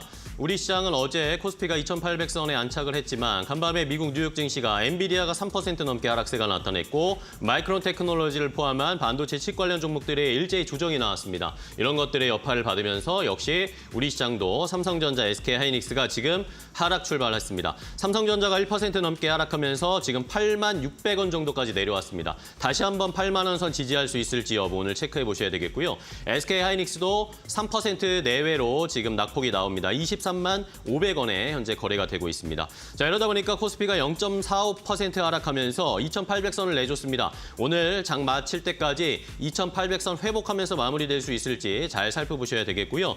코스닥 쪽에서도 하락 종목들이 절대 다수로 많습니다. 이러다 보니까 코스닥 지수가 낙폭이 조금 더 크게 나오면서 0.57% 하락한 852포인트 선까지 일단 내려오면서 시장이 움직이고 있습니다. 그리고 앞서 말씀드렸던 필리조선소 인수했다라는 소식, 한화오션이 지금 7% 넘게 급등세로 출발했습니다. 자, 그럼 시장의 분위기 어떤지 권별 앵커 더 자세하게 확인해 보겠습니다.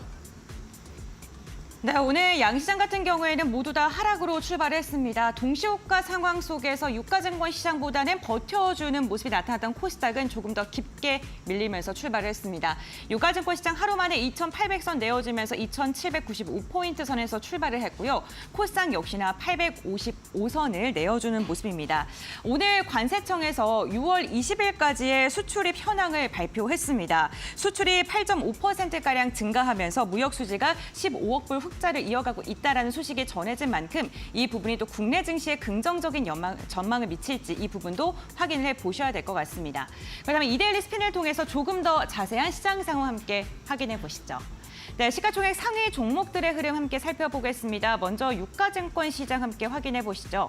동시호가 상황 속에서 1위부터 10위권의 종목 중에 단 한 종목도 상승 출발이 예상되지 않았습니다. 그런데 막상 출발해 보니까 그래도 우리 시장 괜찮습니다. 혼조세가 펼쳐지고 있는 모습이 확인되고 있는데요. 우선 오늘 반도체 관련 기업들은 좋지 않습니다. 삼성전자가 1.2%가량 하락 출발했고요. SK하이닉스가 2.7% 깊게 내린 채 출발했습니다. 다만 DB금융투자가 오늘 SK하이닉스의 목표 주가를 높여 잡았다라는 소식이 전해지고 있습니다. 종전 21만 9천 원대에서 이번에는 30만 원까지 높여 잡은 건데요. 외국계 증권사에서 SK하이닉스 목표 주가 30만 원 있었지만 국내에서는 처음입니다. 과연 이런 긍정적인 전망이 대외적인 그런 엔비디아 하락을 좀 이겨낼 수 있을 상승으로 돌아설 수 있을 모멘텀으로 작용할지도 함께 확인해 보셔야 될 것 같습니다. 2차 전지 관련 기업 LG에너지솔루션 오늘 보합권까지 돌아서 주는 모습으로 출발을 하고 있습니다. LG에너지솔루션 2차 전지 관련 기업들 같은 경우에는 미국이 중국의 2차 전지 관련 기업 배터리 산업 때리기에 수혜주로 거론되고 있는 기업 중 하나입니다. 미국의 공장이 있는 기업들 눈여겨봐야 된다라는 긍정적인 코멘트 나오고 있는데 LG에너지솔루션 같은 경우에 0.29% 상승으로 지금 전환을 하고 있습니다. 완성차 관련 기업들 어제 이어서 오늘도 소폭의 조정을 받고 있습니다. 0.8%가량의 하락으로 출발을 했고요. 제약 바이오 관련 기업들 괜찮습니다. 삼성 바이오로직스와 셀트리온 모두 다 일제히 상승으로 지금 출발을 한 모습입니다. 오늘 2차 전지 관련 기업들이 1% 이상의 상승을 하고 있다는 게 특징적이고요. 저 PBR 관련 기업들 어제도 시장을 좀 이끌었던 저 섹터 중에 하나죠. 금융과 은행 관련 기업들이 오늘도 상승하고 있다는 점 체크해 보셔야 될 것 같습니다. 네, 다음으로는 코스닥 시가총액 상위 기업들의 흐름도 함께 확인해 보시죠.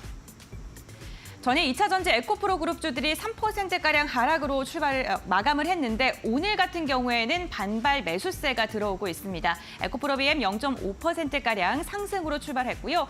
반면 에코프로 같은 경우 오늘 한 걸음 쉬어가는 움직임이 나타나고 있습니다. 알테오젠이 제약바이오 관련 기업 대장주로서 오늘 동시호가 상황 속에서는 상승 출발 예상이 됐었는데 현재 구간에는 보합권에서 등락을 반복하고 있는 모습이 나타나고 있습니다.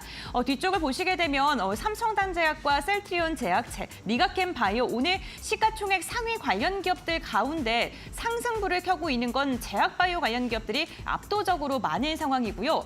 미용 의료기기 관련 기업 그리고 보톡스 관련 기업도 이름을 올리면서 전반적으로 기술주보다는 성장 관련 제약 바이오 관련 기업들, 의료 관련 섹터가 좀 엮여 있다는 점 확인을 해보시면 좋을 것 같고요. 엔터도 오랜만에 반등합니다. JYP 엔터가 0.1%가량 상승으로 출발했습니다.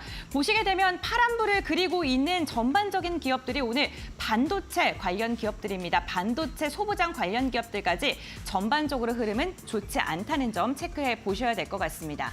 그렇다면 시장을 움직이고 있는 업종은 어떠한 업종이 있을까요? 업종별 상승률도 함께 확인해 보시죠.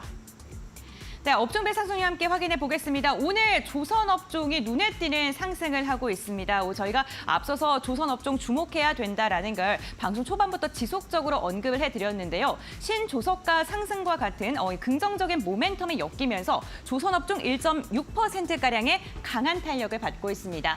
그 아래쪽으로는 운수기계가 상승을 하고 있고요. 2차 전지 관련 기업들에 대해서도 긍정적인 전망, 반등에 대한 이야기 말씀드렸었는데 0.3%가량의 오름세가 확인됩니다. 되고 있습니다. 그 아래쪽으로는 금융과 그룹지주와 같은 PBR 관련 기업들 밸류업에 대한 기대감 지속적으로 나오고 있고요. 최근 유가가 다시금 지정학적 리스크로 인해서 상승하고 있습니다. 정유 관련 섹터도 지금 5등으로 이름을 올리고 있습니다. 그렇다면 전문가들은 오늘 시장의 출발 상황 어떻게 판단하고 있을까요? 지금부터 알아보시죠. 자, 양시장 일단은 하락폭을 조금씩 키우고 있는데 코스피 쪽에 낙폭이 조금 더 나오고 있습니다. 자, 코스피가 일단 0.5%대까지 낙폭이 나오고 있고요. 수급 상황을 체크해보면 외국인이 코스피에서 매수는 하고 있는데 100억 원 정도로 그 규모가 크진 않습니다. 개인이 300억 원, 외국인이 110억 원 정도, 기관은 300억 원 넘게 매도하고 있고요. 선물 시장에서 외국인이 역시 매도세를 나타내고 있습니다. 코스닥 시장에서는 외국인 기관이 동반 매도하면서 지수를 끌어내리고 있고 개인들이 400억 원 가까이 매수를 하고 있습니다. 자, 원달러 환율도 좀 봐야 되는데 원달러 환율이 오늘 또 급등하고 있습니다. 다시 한번 1,390원대로 올라오고 있네요. 오늘 장 출발하면서 8원 넘게 상승세를 나타내다 보니까 다시 한번 원달러 환율이 1,390원대까지 올라와 있는 상황입니다. 자, 그럼 시장의 분위기를 어떻게 저희가 파악을 해야 될지 먼저 반정민 소장과 함께 이야기를 나눠볼 텐데요. 자, 반도체가 오늘 역시 미국이 좋지 않았기 때문에 조정받고 있는데 이제 고민입니다. 반도체 이럴 때 오히려 담아야 되는지 어떻게 해야 되는지 오늘 시장 어떻게 보고 계십니까? 네, 일단 그 반도체 섹터가 하락하는 이유는 그 엔비디아의 그 하락도 좀 어느 정도 영향이 있는 것으로 판단이 되고 있고 환율 상승도 좀 어느 정도의 그 영향을 미치는 것으로 보입니다만 반도체에 대해서는 그렇게 뭐 특정적으로 나쁜 내용들은 그렇게 없습니다. 그렇기 때문에 오히려 지금 대형주 중심으로 삼성전자와 SK하이닉스의 경우에는 좀 하락폭을 보여주고 있기는 하지만은 분할매매 관점으로 충분히 가능하다라는 말씀을 먼저 드릴 수 있을 것 같습니다. 특히 이제 그 오늘 장에 대해서 전체적으로 좀 파악을 해본다 하면은 초반에 굉장히 좀 하락세를 다 보여주고 있기는 한데 선물 쪽에서 외국인이 하락 그 매도세가 좀 나오기는 했지만 점차 좀 끌어올리는 모습들을 보여주고 있거든요. 이게 지금 거래소 그러니까 코스피 쪽에서도 외국인의 좀 매수세가 나타나는 것 같습니다. 그래서 여기에 따른 모습들을 봤을 때는 지금은 출발은 반도체 그 대형 그 시가총액 대형 상위 종목들 중에 이제 그 코스피 쪽에 삼성전자와 SK하이닉스 쪽이 약하긴 하지만은 다시 좀 보합권으로도 끌어올릴 수 있다는 점을 같이 좀 체크를 해보시면 좋지 않을까라는 말씀을 드리겠습니다. 지금 업종별로 좀 확인을 해보니까 지금은 뭐 기본적으로 그 코스피 쪽에는 업종에 대해서 상승세를 보이는 게 철강, 금속과 유통업, 운수창고 쪽이 강세를 좀 보이고 있습니다. 그렇지만은 반대로는 전기전자 쪽에 좀 약세를 보여주고 있는 가운데 지금 현재 그렇게 크게 문제가 되는 시점은 아닌 것 같다라는 말씀을 드릴 수 있을 것 같고 코스닥 쪽에 대해서는 좀 흐름들을 체크를 했을 때 금속과 섬유, 의류 그리고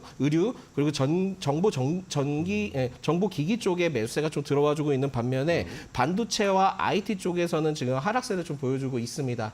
그래서 전체 이러한 흐름들을 봤을 때는 아무래도 코스피 쪽의 중심이 좀 더 셀 가능성이 높다 보니까 코스피 위주로 좀 관심을 가져보시는 게 좋지 않을까라는 말씀을 추가적으로 드리겠습니다. 특징적인 상황들을 보자 한다면은 지금 캐릭터 상품과 조선, 피팅 밸브 그리고 조선 기자재 쪽에 좀 상승 흐름들을 보여주고 있는 가운데 반대로는 지금은 반도체 대표주들이 좀 하락을 하고 있지만은 그렇게 크게 문제가 될 상황들은 아닌 것 같다라는 말씀을 드릴 수 있을 것 같고요. 추가적으로 지금 외국인의 그 업종별로 관심도를 좀 살펴본다 하면은 코스피 쪽에서는 서비스업과 소형주, 철강, 금속, 금융업 쪽에 매수세가 좀 들어와주고 있고 기관 역시 좀 동반 매수세가 들어와주고 있는 시점이기 때문에 네. 지금은 이쪽에 대해서는 트레이딩 관점으로도 유효하지 않나라는 말씀드리겠고 네. 반면에 코스닥의 경우에는 그렇게 수급적인 상태가 그 긍정적이지 못하기 때문에 오후장까지 좀 지켜보시는 게 좋지 않을까라는 말씀드립니다. 네, 알겠습니다. 자, 일단은 반도체 오늘 뭐 조정을 받고 있지만 오히려 이런 때 좋은 우량한 반도체 종목들은 좀 매수해봐도 괜찮지 않을까라는 의견 주셨고요. 자, 이번에 임순재 대표님과 볼 텐데 아까 말씀해주신 조선주가 오늘 좋습니다.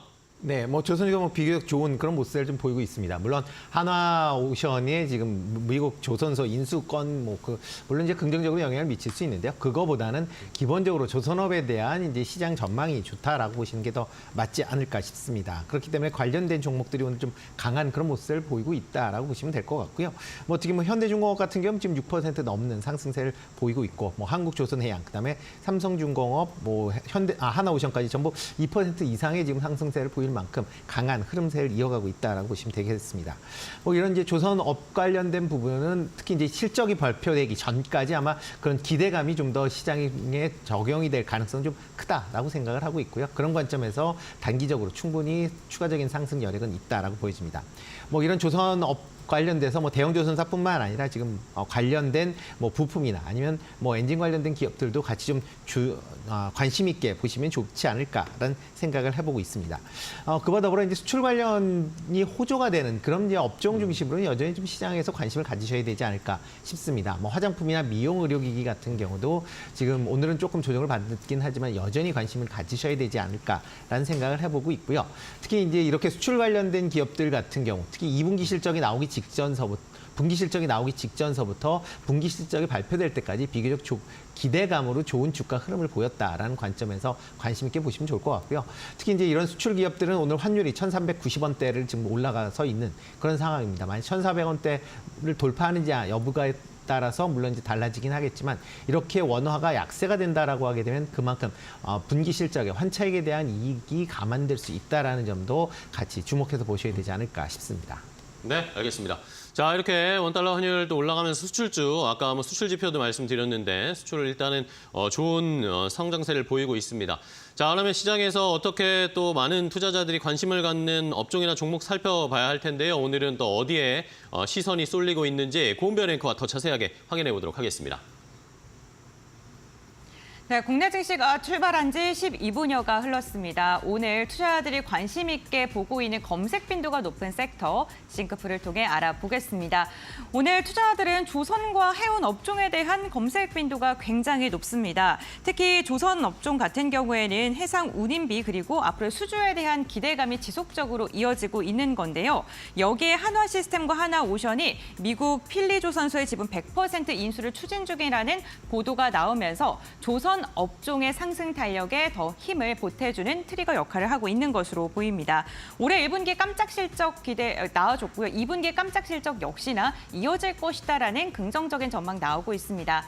해상 운임비 상승에 대한 이슈가 지속적으로 불거지면서 해운 섹터에 대한 기대감도 커지고 있습니다. 해상 운임비가 코로나 시국 때만큼 급등할 수 있다라는 전망까지 지금 나오고 있는 상황입니다.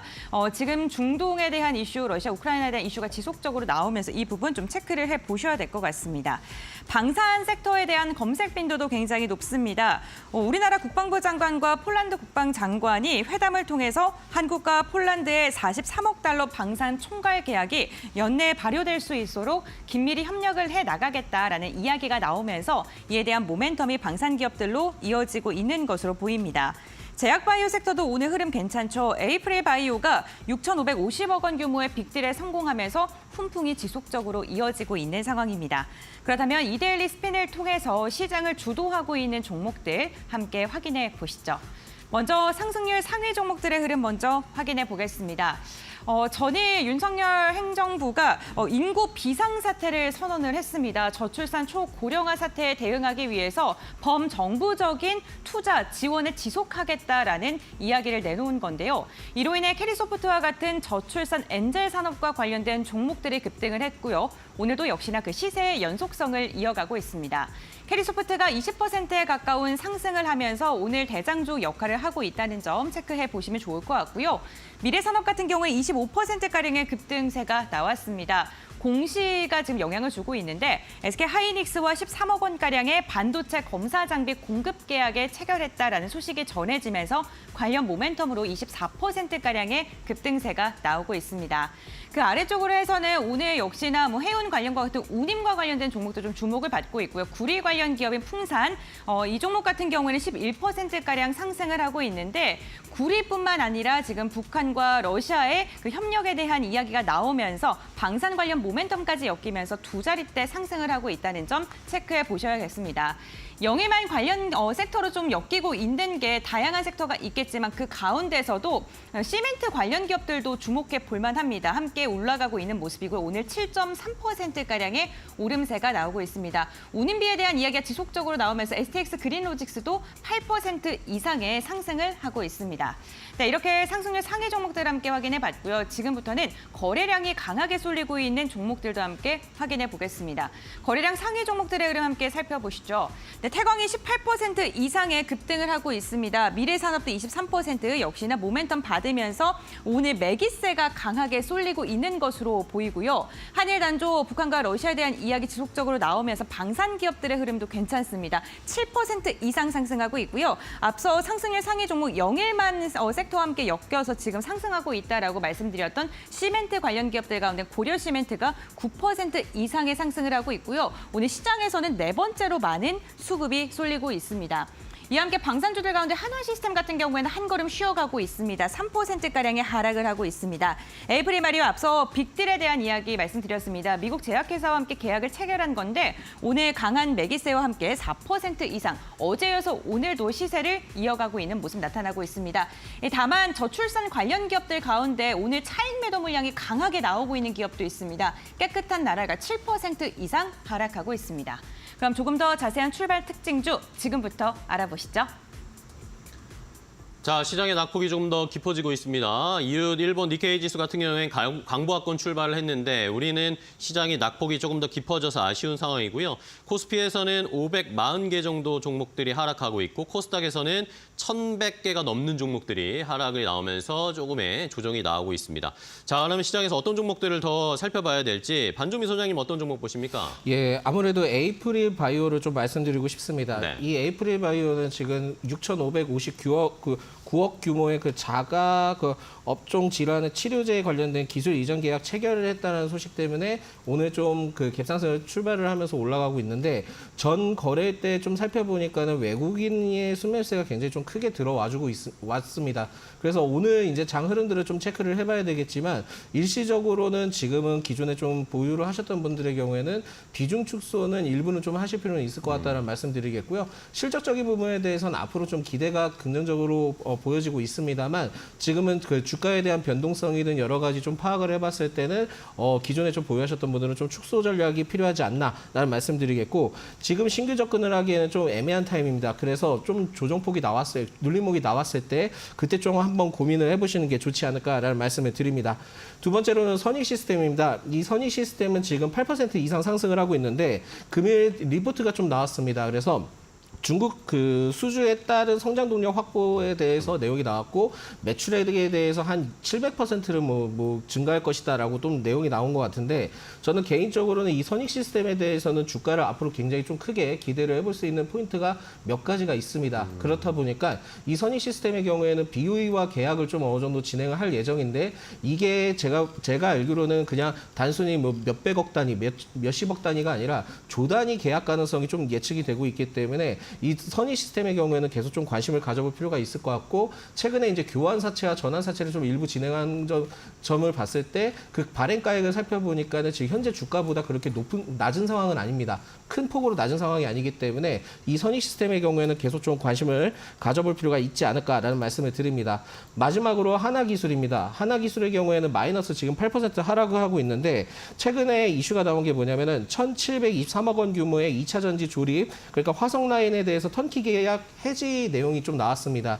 근데 이게 지금 턴키 계약 해지 내용이 나왔는데 이전에 그 이 이슈 때문에 올랐던 상황에서 전환 사채에 대한 청구권 행사가 계속 좀 진행이 됐었거든요. 그렇다 보니까 이번 계약 해지의 경우에는 굉장히 좀 분위기가 안 좋아질 수 있습니다. 그렇기 때문에 지금 뭐 주가가 빠지고 있다 하더라도 매수는 좀 안 하시는 게 낫지 않을까라는 말씀드리겠고 추가 조정 가능성도 좀 더 열어두셔야 될 것 같습니다. 네, 알겠습니다. 하나기술까지 한번 경고 사인을 주셨어요. 자, 그럼 이번에는 임순재 대표님이 보고 계신 종목도 궁금하네요. 네, 오늘 같은 경우 전력기기 관련된 종목들이 다시 좀 상승을 네. 하고 있습니다. 뭐 최근 들어 그 날씨가 더워지면서 전력에 대한 이제 수요가 증가할 것이다라는 기대감이 지금 주가에 반영이 되고 있다라고 보시면 될 것 같고요. 뭐 일단 전력기기 관련된 부분은 뭐 그런 이제 일시적인 테마성보다는 기본적으로 이제 북미 지역 내에 이제 전력 인프라에 대한 뭐 이런 수주 확대에 대한 기대감이 좀 더 크게 영향을 미치고 있다라고 보시면 될 것 같습니다. 1분기에 이어서 2분기에도 관련된 그런 수주가 증가할 것이다라는 기대감이 커 있는 상황이기 때문에 관련주들 여전히 좀 관심 있게 좀 보시면 좋을 것 같고요. 오늘 같은 경우도 변압기 관련주들이 비교적 좋은 그런 모습을 좀 보이고 있습니다. 뭐 HD 현대일렉트릭 그다음에 효성중공업 다 1%대 상승을 보이고 있고요. 뭐 LS 일렉트릭 같은 경우도 2%대 넘는 상승세를 보이고 있습니다. 여기에 뭐 재룡산업 같은 경우 지금 20% 넘는 상승세를 보일 만큼 뭐 일단 전력기기 관련된 부분들은 여전히 관심 있게 보시면 좋을 것 같고요. 아까 말씀드렸듯이 수출 관련된 기업들 같은 경우에는 실적 발표 전까지 비교적 좋은 주가 흐름들이 나타날 가능성이 있으니까 그런 점에서 보시면 어떨까 싶습니다. 그리고 비만 관련된 치료제 관련돼서 뭐 아까도 말씀을 드렸었는데요. 관련된 종목들이 비교적 선방을 하고 있는 그런 모습을 보이고 있고요. 그중에서 펩트론이 좋은 모습을 보이고 있습니다. 펩트론 같은 경우에는 뭐 약물의 그러니까 지속 효과성을 오랫동안 유지한다라는 그런 이제 기술에 대한 부분이 지금 부각이 되고 있는 그런 상황이고요. 특히 이제 이런 비만 치료제의 가장 큰 문제가 요요 현상입니다. 요요 현상을 이런 이제 펩트론에서 사용하고 있는 기술을 통해서 장시간 좀 줄일 수 있다라고 하게 되면 그만큼 향후에 사용처가 좀 넓어질 수 있다라는 기대감이 시장에서 관심을 받고 있는 거 아닌가라는 생각을 해보고 있습니다. 네. 뭐 2차 반도체 관련된 부분은 뭐 전일 그 엔비디아뿐만 아니라 미국의 필라델피아 반도체 지수 전체적으로 하락세를 보였기 때문에 그거의 영향이다라고 보여지는데요. 그렇다고 AI 열풍이 끝난 건 아닙니다. 아직 일단 그동안 상승폭에 따른 뭐 조정이다라고 보시면 좋을 것 같고요. 관련된 종목들은 여전히 관심사항을 가지셔야 되지 않을까 싶고요. 특히 낙폭이 커진다라고 하게 되면 저점 분할 매수 관점에서 접근해 보셔도 되지 않을까 싶습니다. 네, 좋습니다. 자, 이렇게 반도체 관련 종목들에 대한 투자 포인트 시각까지 함께 확인을 해봤어요. 자, 그럼 이제 마지막으로 오늘 한 주의 마지막 금요일 이번 주 어떻게 정리해야 할지 핵심 키포인트 짚어주시면 좋겠습니다. 반 소장님은요? 예, 오전장은 데이 트레이딩 영역이다라고 좀 말씀드릴 수 있을 것 같고 오히려 무리하게 접근하기보다는 오후장 때 종가 매매를 좀 관점으로 좀 접근해 보시면 좋을 것 같습니다. 그래서 이벤트가 지금은 좀 많이 나와 있기 때문에 일시적으로 좀 눌렸다 하더라도 이슈가 있다 하면은 관심을 가져보자라는 말씀드립니다. 네, 알겠습니다. 오전에는 좀 짧게 대응하고 오후에 한번 마지막까지 매수할 종목들 골라보겠고요. 임순재 대표님의 핵심 키포인트는 뭘까요? 네, 오늘 환율이 지금 1,390원대에서 움직이고 있습니다. 그러니까 환율에 따라서 외국인 매매 패턴이 좀 달라질 가능성에 대한 부분도 여전히 주의하셔야 되지 않을까 싶고요. 그렇지만 오늘 이제 수출 데이터가 이제 일부 나왔듯이 이제 수출 관련된 기업들, 수출이 이제 증가하는 기업들을 중심으로는 여전히 관심 있게 좀 보셔야 되지 않을까 싶습니다. 특히 이제 2분기 실적 이제 종료를 앞두고 관련된 실적이 좋아질 걸로 예상되고 있는 뭐 조선이나 아니면 뭐 화장품 관련된 부분 종목들은 여전히 관심 있게 좀 보셔야 되지 않을까 싶습니다. 네, 좋습니다. 자, 수출과 실적이 뒷받침되는 업종 종목들까지 잘 선별해 보겠습니다. 오늘 두 분과 함께 장출발 준비했는데요. 좋은 전략 소개해 주셔서 감사하고요. 다음 시간에 또 뵙도록 하겠습니다. 고생 많으셨습니다. 고맙습니다.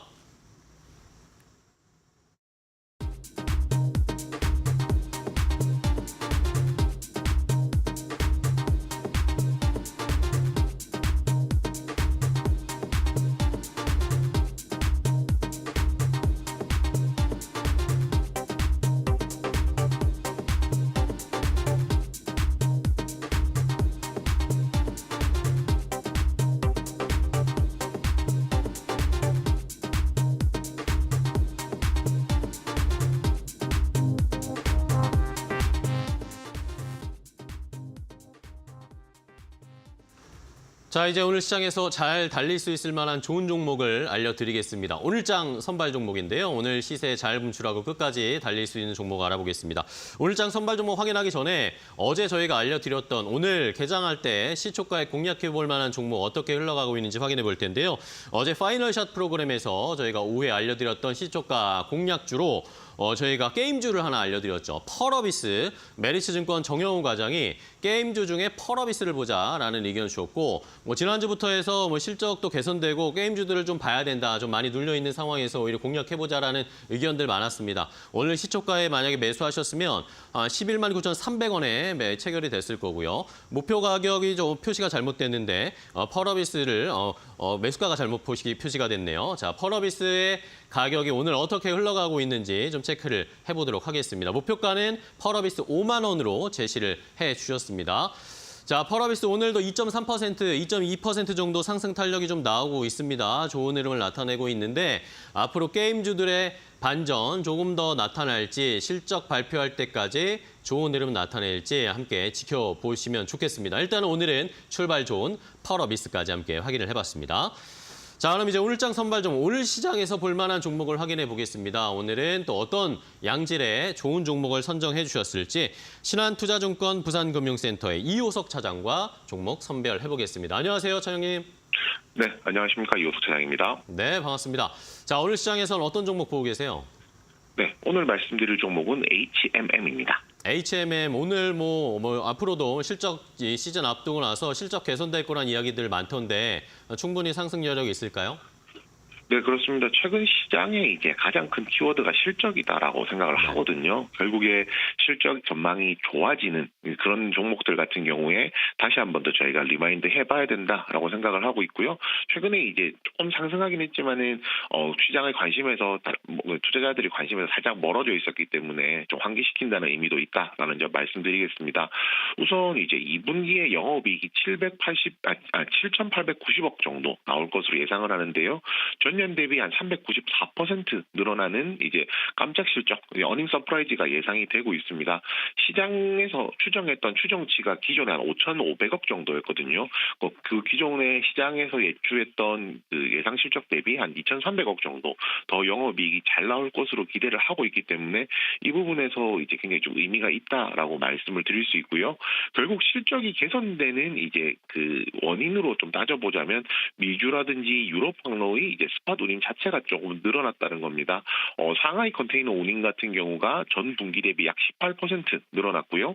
미주 이제 서한 운임 같은 경우가 한 19% 전 분기 대비 늘어났고 유럽 운임은 한 22% 이제 전 분기 대비 늘어났거든요. 물동량 자체도 많이 늘었고요. 또 이제 희망봉 우회 항로를 이제 채택을 하면서 전체적으로 이제 물동량을 더 늘어나게 하는 이런 요소가 되었다라고 얘기를 할 수가 있을 것 같습니다. 저희가 이런 부분들을 종합적으로 얘기를 했을 때 실적이 좋아지고 있고 앞으로 실적에 대한 기대감도 크다라고 얘기를 하겠지만요. 여기에 또 한 가지 저희가 얘기를 하는 부분들이 있죠. 이제 결국 주가의 발목을 잡는 게 잔여 연구체에 대한 이야기입니다. 이 잔여 연구체가 이제 2024년, 25년 이 남아 있는 물량들을 주식으로 전환하면 한 10억 주 정도 주식이 발행된다라는 것들이 조금 이제 우려감으로 나오고 있는데요. 포인트는 이겁니다. 이런 부분들을 감안한다라고 하더라도 주당 순이익률로 계산해봤을 때는 굉장히 높은 순이익이 발생을 한다는 거고요. 글로벌 컨테이너사 대비했을 때 여전히 좀 저평가되어 있다라는 차원에서 HMM 지금 시점에서 주목할 필요 있다라고 말씀드리겠습니다. 네, HMM 최근에 주가 차트 보면 좀 변동성이 심한 모습을 보이긴 하던데 오늘 어떻게 접근을 할지 가격 전략 좀 세워볼까요, 그러면? 네. 어제 상승 이후에 오늘 살짝 조정이 나오고 있지만요. 오히려 조정기에 진입하기 더 낫다라고 판단하고 있습니다. 목표가는 전 고점 부근인 21,000원이고요. 손절가는 60일 이동평균선, 이제 이탈하는 가격인 16,500원으로 정했습니다. 알겠습니다. 자, HMM 오늘 2만 원 돌파 한번 기대를 해보면서 시장에서 잘 접근해보도록 하겠습니다. 오늘 좋은 종목 소개해 주셔서 감사하고요. 다음 시간에 또 뵐게요. 고맙습니다. 네, 감사합니다. 네, 잘 들었습니다.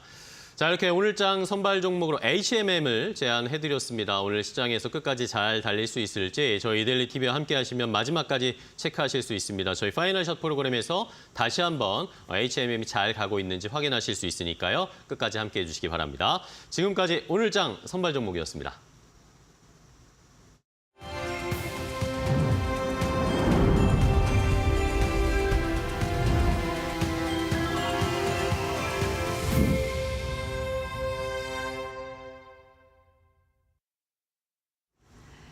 투자 수첩 말말말 시간으로 이어가 보겠습니다. 한 주간 주요 인사들의 발언 중에 돈이 될 만한 힌트를 함께 찾아보고 이에 대해 분석을 해보는 시간인데요. 오늘 조호진 타큐언뉴스 대표님과 함께하겠습니다. 안녕하십니까? 예, 안녕하세요. 네, 반갑습니다. 오늘 또 첫 번째 인사는 어떠한 인사를 선택하셨을지 궁금한데요. 지금 바로 만나보시죠.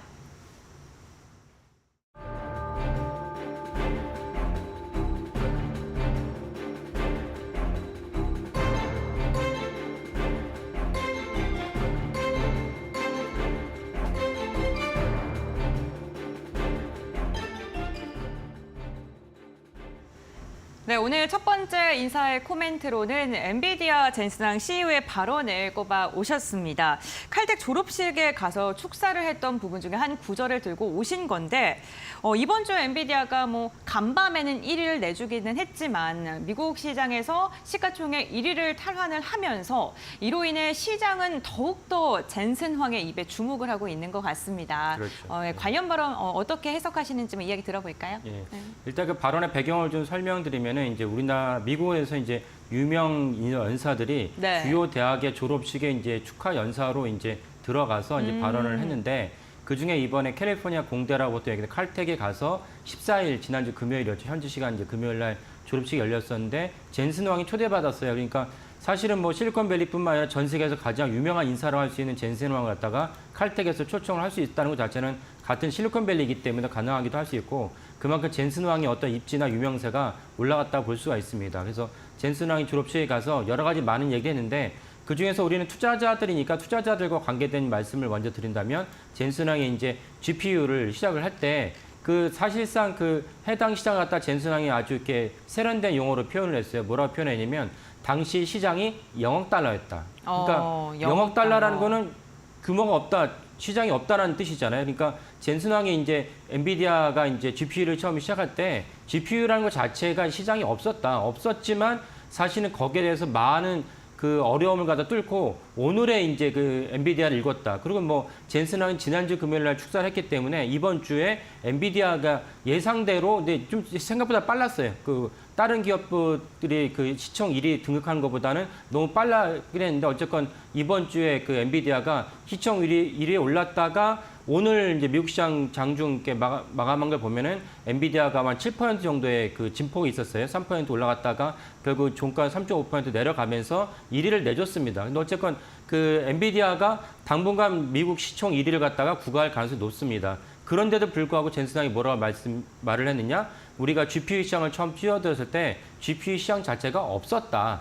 그럼에도 불구하고 자기가 이 정도의 그 시장을 일궈냈으니까 여러분들도 칼텍 졸업생들에게 여러분들에게도 그런 어떤 이제 도전을 갖다가 해야 된다. 이런 취지로 이제 젠슨 왕이 이제 그 발언을 했습니다.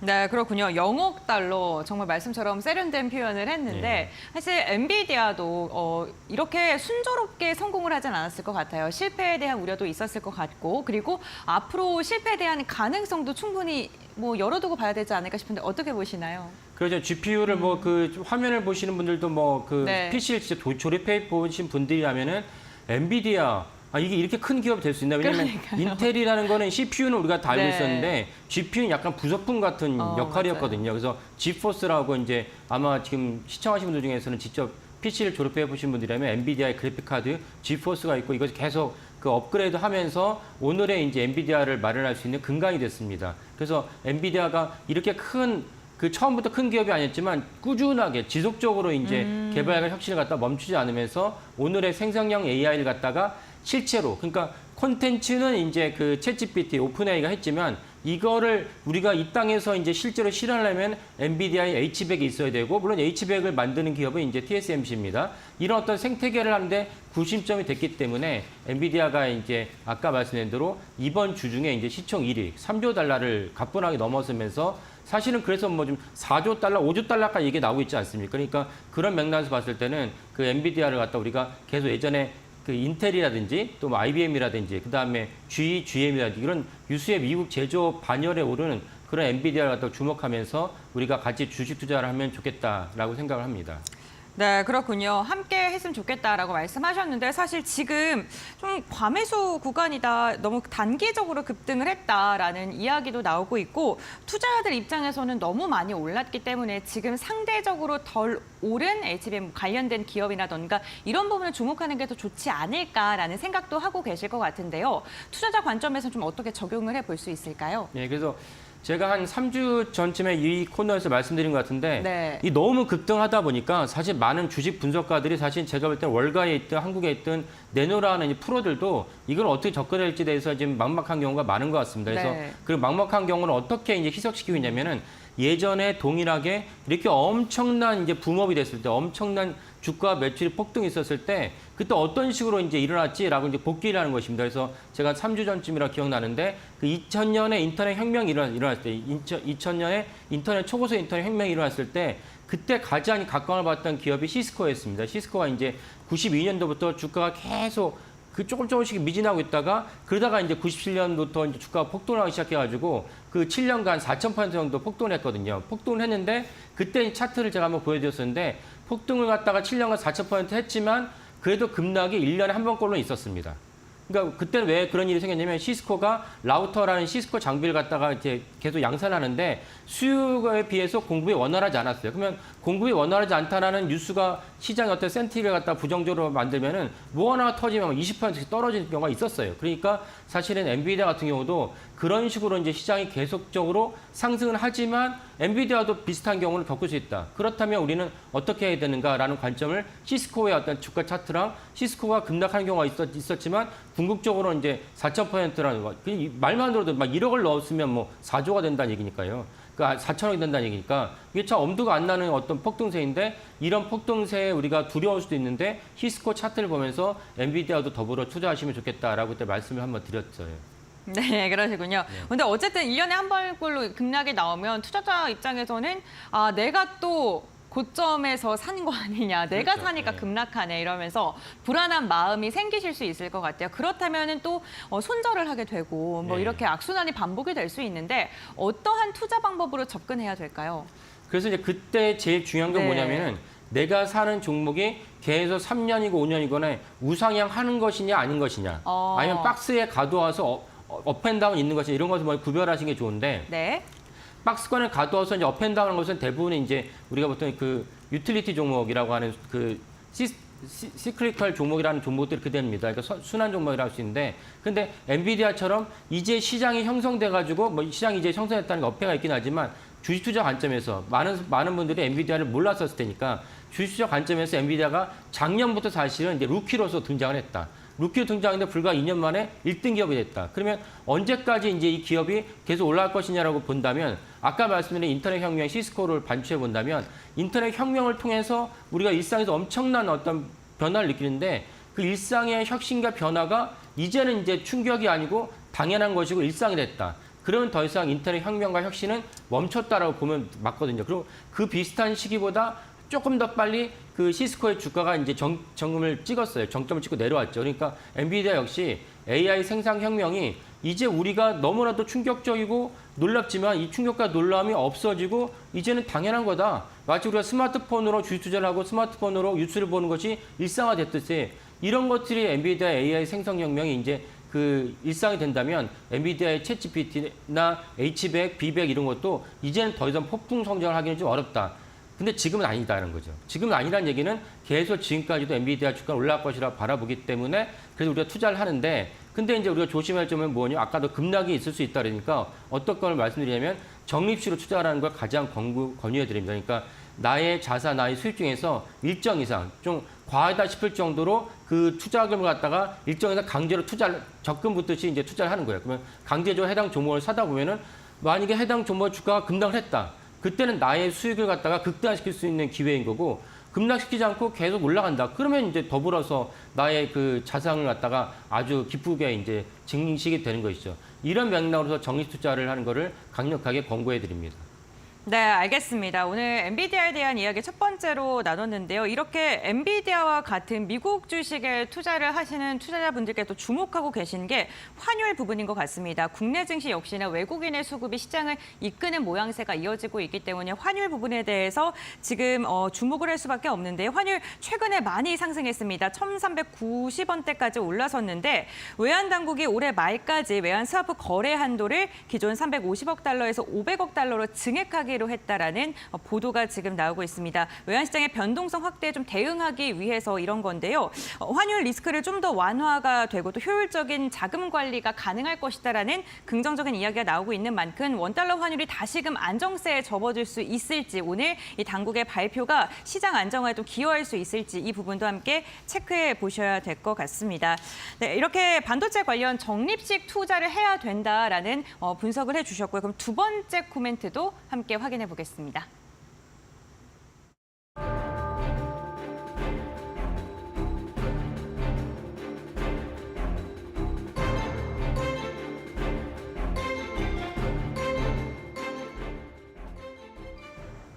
네, 두 번째로는 중국과 유럽연합의 전기차 관세와 관련된 코멘트입니다. 중국의 딩 부총리가 유럽연합에 대한 전기차 관세에 대해서 굉장히 강력하게 항의를 했다라는 건데요. 이 사안의 발단부터 한번 짚어볼까요? 예, 그래서 유럽은 이제 미국보다 더 전기차에 대한 이렇게 우호적인 시각과 정책을 계속 펼치고 있었는데, 네. 근데 그럼에도 불구하고 중국에서 너무나도 값싼 전기차들이 들어오니까 값싼 전기차는 무슨 말씀이냐면은 아니 중국의 인건비가 싸고 재료를 갖다가 직조달하니까 당연히 싼 거 아니냐라고 말씀을 생각할 수 있는데 그런 차원이 아니고 중국 당국이 자국의 산업을 갖다가 해외 수출하는데 유리하게 하기 위해서 보조금을 지급을 했다. 그래서 우리도 이제 예전에 종종 이런 걸 겪었습니다. 미국이나 유럽에서 한국에 대한 제품에 대해서 덤핑을 매겼다. 그 덤핑에 따라서 사실은 관세가 올라가기 때문에 우리나라에게 약간 충격적인 뉴스가 있었죠. 그러니까 이유는 중국의 이제 그 전기차들이 당연한 이제 시장 논리에 따라서 해당 전기차 가격이 낮은 것이 아니고 중국 당국의 막대한 보조금 때문에 전기차가 낮아졌다. 그럼 막대한 보조금이 EU에 있는 많은 완성차, 특히 독일로 대변되는 많은 완성차들에게 피해를 주기 때문에 우리는 이제 그 중국 전기차에게 한 18%에서 35%, 38%까지 관세를 추가로 매기겠다라고 이제 발표를 잠정적으로 경했어요. 아직은 뭐 확정 안 됐지만 그러니까 이제 그 딩샹 부총리가 브뤼셀에서 이 사안에 대해서 당연히 EU에 이제 항의를 하면서 야 이미 너네가 우리 전기차에 10% 관세를 매기고 있는데 왜 여기다 더 추가로 매느냐 이거는 무역 자유협정에 위반된 것이다라고 얘기를 했어요. 약간 좀 들으면 웃음밖에 안 나오죠. 왜냐하면 그만큼 자유무역협정을 갖다 위반한 나라가 중국인데 우리가 예전에 이제 당한 걸 생각하면 맞아요. 어쨌건 네. 자국이 또 이제 불리하다 싶으면 그걸 들고 나오는 거죠. 그래서 이걸 갖다가 EU에 얘기를 했는데 사실은 이것에 따라서 우리나라 전기차, 2차 전지가 한숨을 돌릴 수 있는 여지가 마련됐다라는 이제 그 시각은 있어요. 근데 그보다 더 중요한 것이 있기 때문에 오늘 이제 말씀드리려고 이제 여러분들에게 소개를 드립니다. 그래요. 그럼 관세에 대한 반사 이익 수혜보다 더 중요한 게 어떤 게 있을까요? 그러니까 이 이후에 네. 어떤 흐름이 더 그 밑에 깔린 흐름을 하나 보셔야 되는데 그 흐름이 네. 무엇이냐면은 최근에 EU도 우리나라처럼 뭐 미국처럼 선거를 해가지고 의회가 EU에 의회 선거가 있었거든요. 그래서 네, 맞아요. 집권당의 당 대표가 작년 말부터 어떻게 계속 추가로 얘기했냐면 2035년까지는 당초 EU에서는 내연 기관차의 신차 판매를 금지하기로 했습니다. 근데 이분이 계속 그 웨버라는 그 의장이 뭐라고 얘기했냐면은 35년 이후에도 내연 기관차 신차 판매를 우리가 그 지속해야 된다. 신차 판매 금지를 갖다가 폐기해야 된다라고 얘기를 했어요. 이거는 전기차 업종에 엄청난 충격입니다. 왜냐면은 전기차라는 거는 아직은 이제 그 제품 품질이나 시장의 선호도만 본다면 기존의 내연기관차 휘발유나 디젤 차에 비해서는 제품의 어떤 성능이 떨어져요. 그럼에도 불구하고 내연기관차 대신에 전기차를 갖다가 선택했던 이유는 두 가지인데 하나는 무엇이냐면 보조금이었고 네. 두 번째는 정부의 강력한 정책에 따라서 우리가 이제 온실가스를 갖다 규제하기 위해서 기존의 내연기관차 대신에 강제라도 전기차를 구매하도록 정책을 펼쳐야겠다 해서 내연기관차 판매를 갖다가 2035년 미국 같으면 캘리포니아 2030년 미국은 2035년 이렇게 네. 그 철폐 시한을 정해놨는데 집권당의 그 의장이 아니야 이렇게 해서는 안 되겠다 그래가지고 다수당으로서 폐기 공약을 내걸었으니까 이게 실현이 된다면 전기차 입장에서는 엄청난 날벼락이 됩니다. 네, 그렇군요. 어쨌든 지금 유럽도 그렇고 미국도 그렇고 보수 쪽에 대한 표심이 지금 점점 더 커지고 있는 상황에서 보수 측의 의회에 갖고 있는 사람들 자체가 전기차의 비중을 좀 줄이고 내연기관 조금 더 유지하자라는 그러한 기조를 좀 이어가고 있는 것 같아요. 이 중에 하나를 들을 수 있는 게 지금 미국의 대선이 있지 않습니까? 그렇죠. 네, 예, 예. 트럼프가 만약에 당선이 된다라고 했을 때 우리 시장에 대한 여파도 좀 확인해 봐야 될 것 같은데 어떻게 보십니까? 네, 맞습니다. 네. 그래서 미국과 EU라는 강력한 시장 갖고 있는 그 네. 정치 지도자들이 트럼프 그 공화당 뭐 대선 후보가 작년 여름부터 계속 얘기했던 공약이 무엇이냐면은 IRA를 뒤집겠다.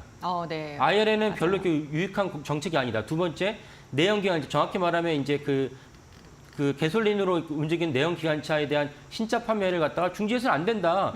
왜 그런 거를 우리가 정책에 펼치느냐에 따라서 트럼프 대통령이 강력하게 외쳤어요. 그럼 만약에 공화당에서 집권한다면 설령 트럼프 대통령이 지금 법적 사법 리스크가 있긴 있지만 네. 만약 트럼프 대통령이 교체를 할지라도 공화당이 대선 후보가 대통령이 된다면은 그 정책은 유지할 거로 보입니다. 그러면은 아까 말씀드린 대로 전기차는 아직까지는 내연기관차에 비해서 경쟁력이 떨어진다. 네. 근데 보조금은 대부분 국가에서 없어졌고 그러면 정책적으로 2030년, 35년까지는 내연기관 신차가 판매할 수 있죠. 그 이후엔 판매를 못한다라는 정책 때문에 내연기관차가 대신 전기차 갖다 소비자 선호했는데 만약에 그 정치적으로 내연기관차가 2030년, 35년 이후에도 판매할 수 있다면 전기차를 갖다 원하는 수요는 더 급감할 수밖에 없다. 그러면 최종적인 제품, 2차 전지 최종적인 제품인 전기차의 수요가 급감한다면 2차 전지 생태계는 완전히 황폐화될 것이다. 이런 점에서 사실은 양국의 그 지도자들의 그 정책적 변화에 주목해야 됩니다. 이걸 주목하지 않고 막무가내로 탄산 네. 나트륨이 어떻게 되고 뭐 망간이 가격이 어떻게 되고 이런 식으로 2차 전지에 대한 업황을 보시는 분들이 계신데 네. 이건 너무나도 무모하고 무책임하다 이렇게 말씀드리겠습니다. 네, 알겠습니다. 오늘 2차 전지와 반도체에 대해서 거시적인 방향성을 보면서 접근해야 된다라는 말씀을 해주셨습니다. 오늘 말씀 여기까지 듣겠습니다. 고맙습니다. 네, 감사합니다.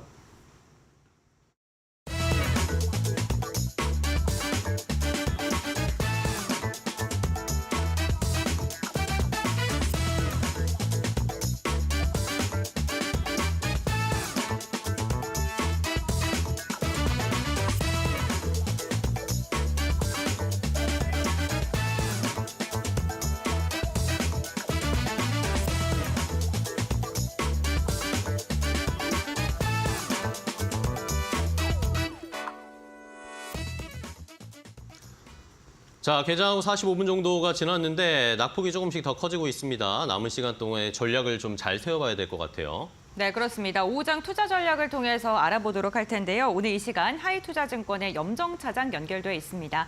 안녕하십니까? 네, 안녕하세요. 네, 안녕하세요, 차장님. 자, 네. 시장이 좀 낙폭이 커집니다. 외국인이 좀 매수하는가 싶더니 현선물 전부 다 좀 매도하는 모습인데 네. 낙폭이 코스피 1% 가까이 나오는데 어떻게 보고 계세요, 지금? 네, 아무래도 어제장 미국장에서 반도체 지수가 2.6%대 하락을 했고요. 엔비디아가 3.5% 하락을 하면서 우리 시장 전반적으로 기술주들의 약세 흐름 나타나고 있습니다. 지금 이번 주 같은 경우에는 반도체 그리고 자동차 섹터가 강하게 나타났는데 오늘 그에 대한 주도 섹터 전반적으로 하락을 하면서 시장 전체적으로는 단기적으로는 코스피 지수 부담감에 대한 차익실현 매물도 좀 나오고 있다. 하지만 장중 변동성은 상당히 좀 키워질 것으로 좀 생각을 하고 있습니다. 네, 그렇군요. 그럼 오늘도 한 주의 마지막 거래일인 금요일입니다. 오후장 전략은 어떻게 잡아야 될까요? 네, 일단은 반도체 섹터 같은 경우에는 단기적인 하락은 어쩔 수 없는 부분이다라고 생각하기 때문에 일단 이 부분은 관망을 하셔야 될 것 같고요. 그 외에 이제 오늘 뭐 강세 섹터라고 본다라고 하면 조선 섹터 같은 경우가 눈에 띄고 있습니다. 조선 섹터 같은 경우에는 HD 현대중공업 같은 경우에는 52주 신고가 패턴을 좀 보여주고 있고요. 그리고 하나오션 같은 경우에도 필리핀 조선소에 대한 인수를 통해서 미국 진출에 대한 긍정적인 모멘텀 가져갈 수 있습니다. HD 현대중공업은 말씀드린 대로 장중 50주 신고가 터치를 했지만 여전히 다른 종목들, 뭐 하나오션도 마찬가지고요. 이런 종목들도 이런 종목 같은 경우에는 상승 여력이 아직 좀 남아있기 때문에 지금 관심을 갖고 보셔도 좋을 것 같습니다. 오늘의 이제 특징적인 부분을 좀 살펴보게 되면은 아무래도 장중 변동성이라고 생각을 하고 있는데요. 장 초반 강하게 차익실현 매물이 좀 나왔지만 지금 40분 넘어서부터는 하락 종목들이 다시 좀 플러스로 전환되는 경우도 좀 나타나고 있거든요. 그런 부분들을 보게 되면은 오늘 뭐 화장품 섹터 장 초반에 사실 강하게 하락이 나왔지만 지금 플러스로 전환된 종목들이 있고 전기전력 쪽은 플러스로 시작을 했지만 지금 상승폭을 줄여나가고 있고 이런 식으로 조금은 시장의 대응이 오늘 조금 어려울 수 있습니다. 그렇기 때문에 지금 장 초반에 어떤 매매에 결정을 하시는 것보다는 지금 10시 이후, 11시 이후의 흐름 안정화되고 난 뒤에 어떤 종목 선택이라든지 종목 변경에 대한 부분을 추천드리겠습니다. 네, 알겠습니다. 자, 마지막까지 오늘 시장에서 저희가 포트 조정 잘 해보도록 하겠습니다. 좋은 전략 주셔서 네. 감사하고요. 다음 시간에 네. 또 뵙겠습니다. 고맙습니다. 네, 감사합니다. 네, 잘 들었습니다. 자, 이렇게 마켓나우 일부 저희가 준비한 소식과 정보는 여기까지 전해드리도록 하겠습니다. 네, 저희는 다음 주 월요일에도 보다 더 정확하고 그리고 알찬 정보로 여러분들과 함께하겠습니다. 네, 한 주도 고생 많으셨고요. 다음 주 월요일 아침 8시에 인사드리겠습니다. 시청해주신 여러분 고맙습니다.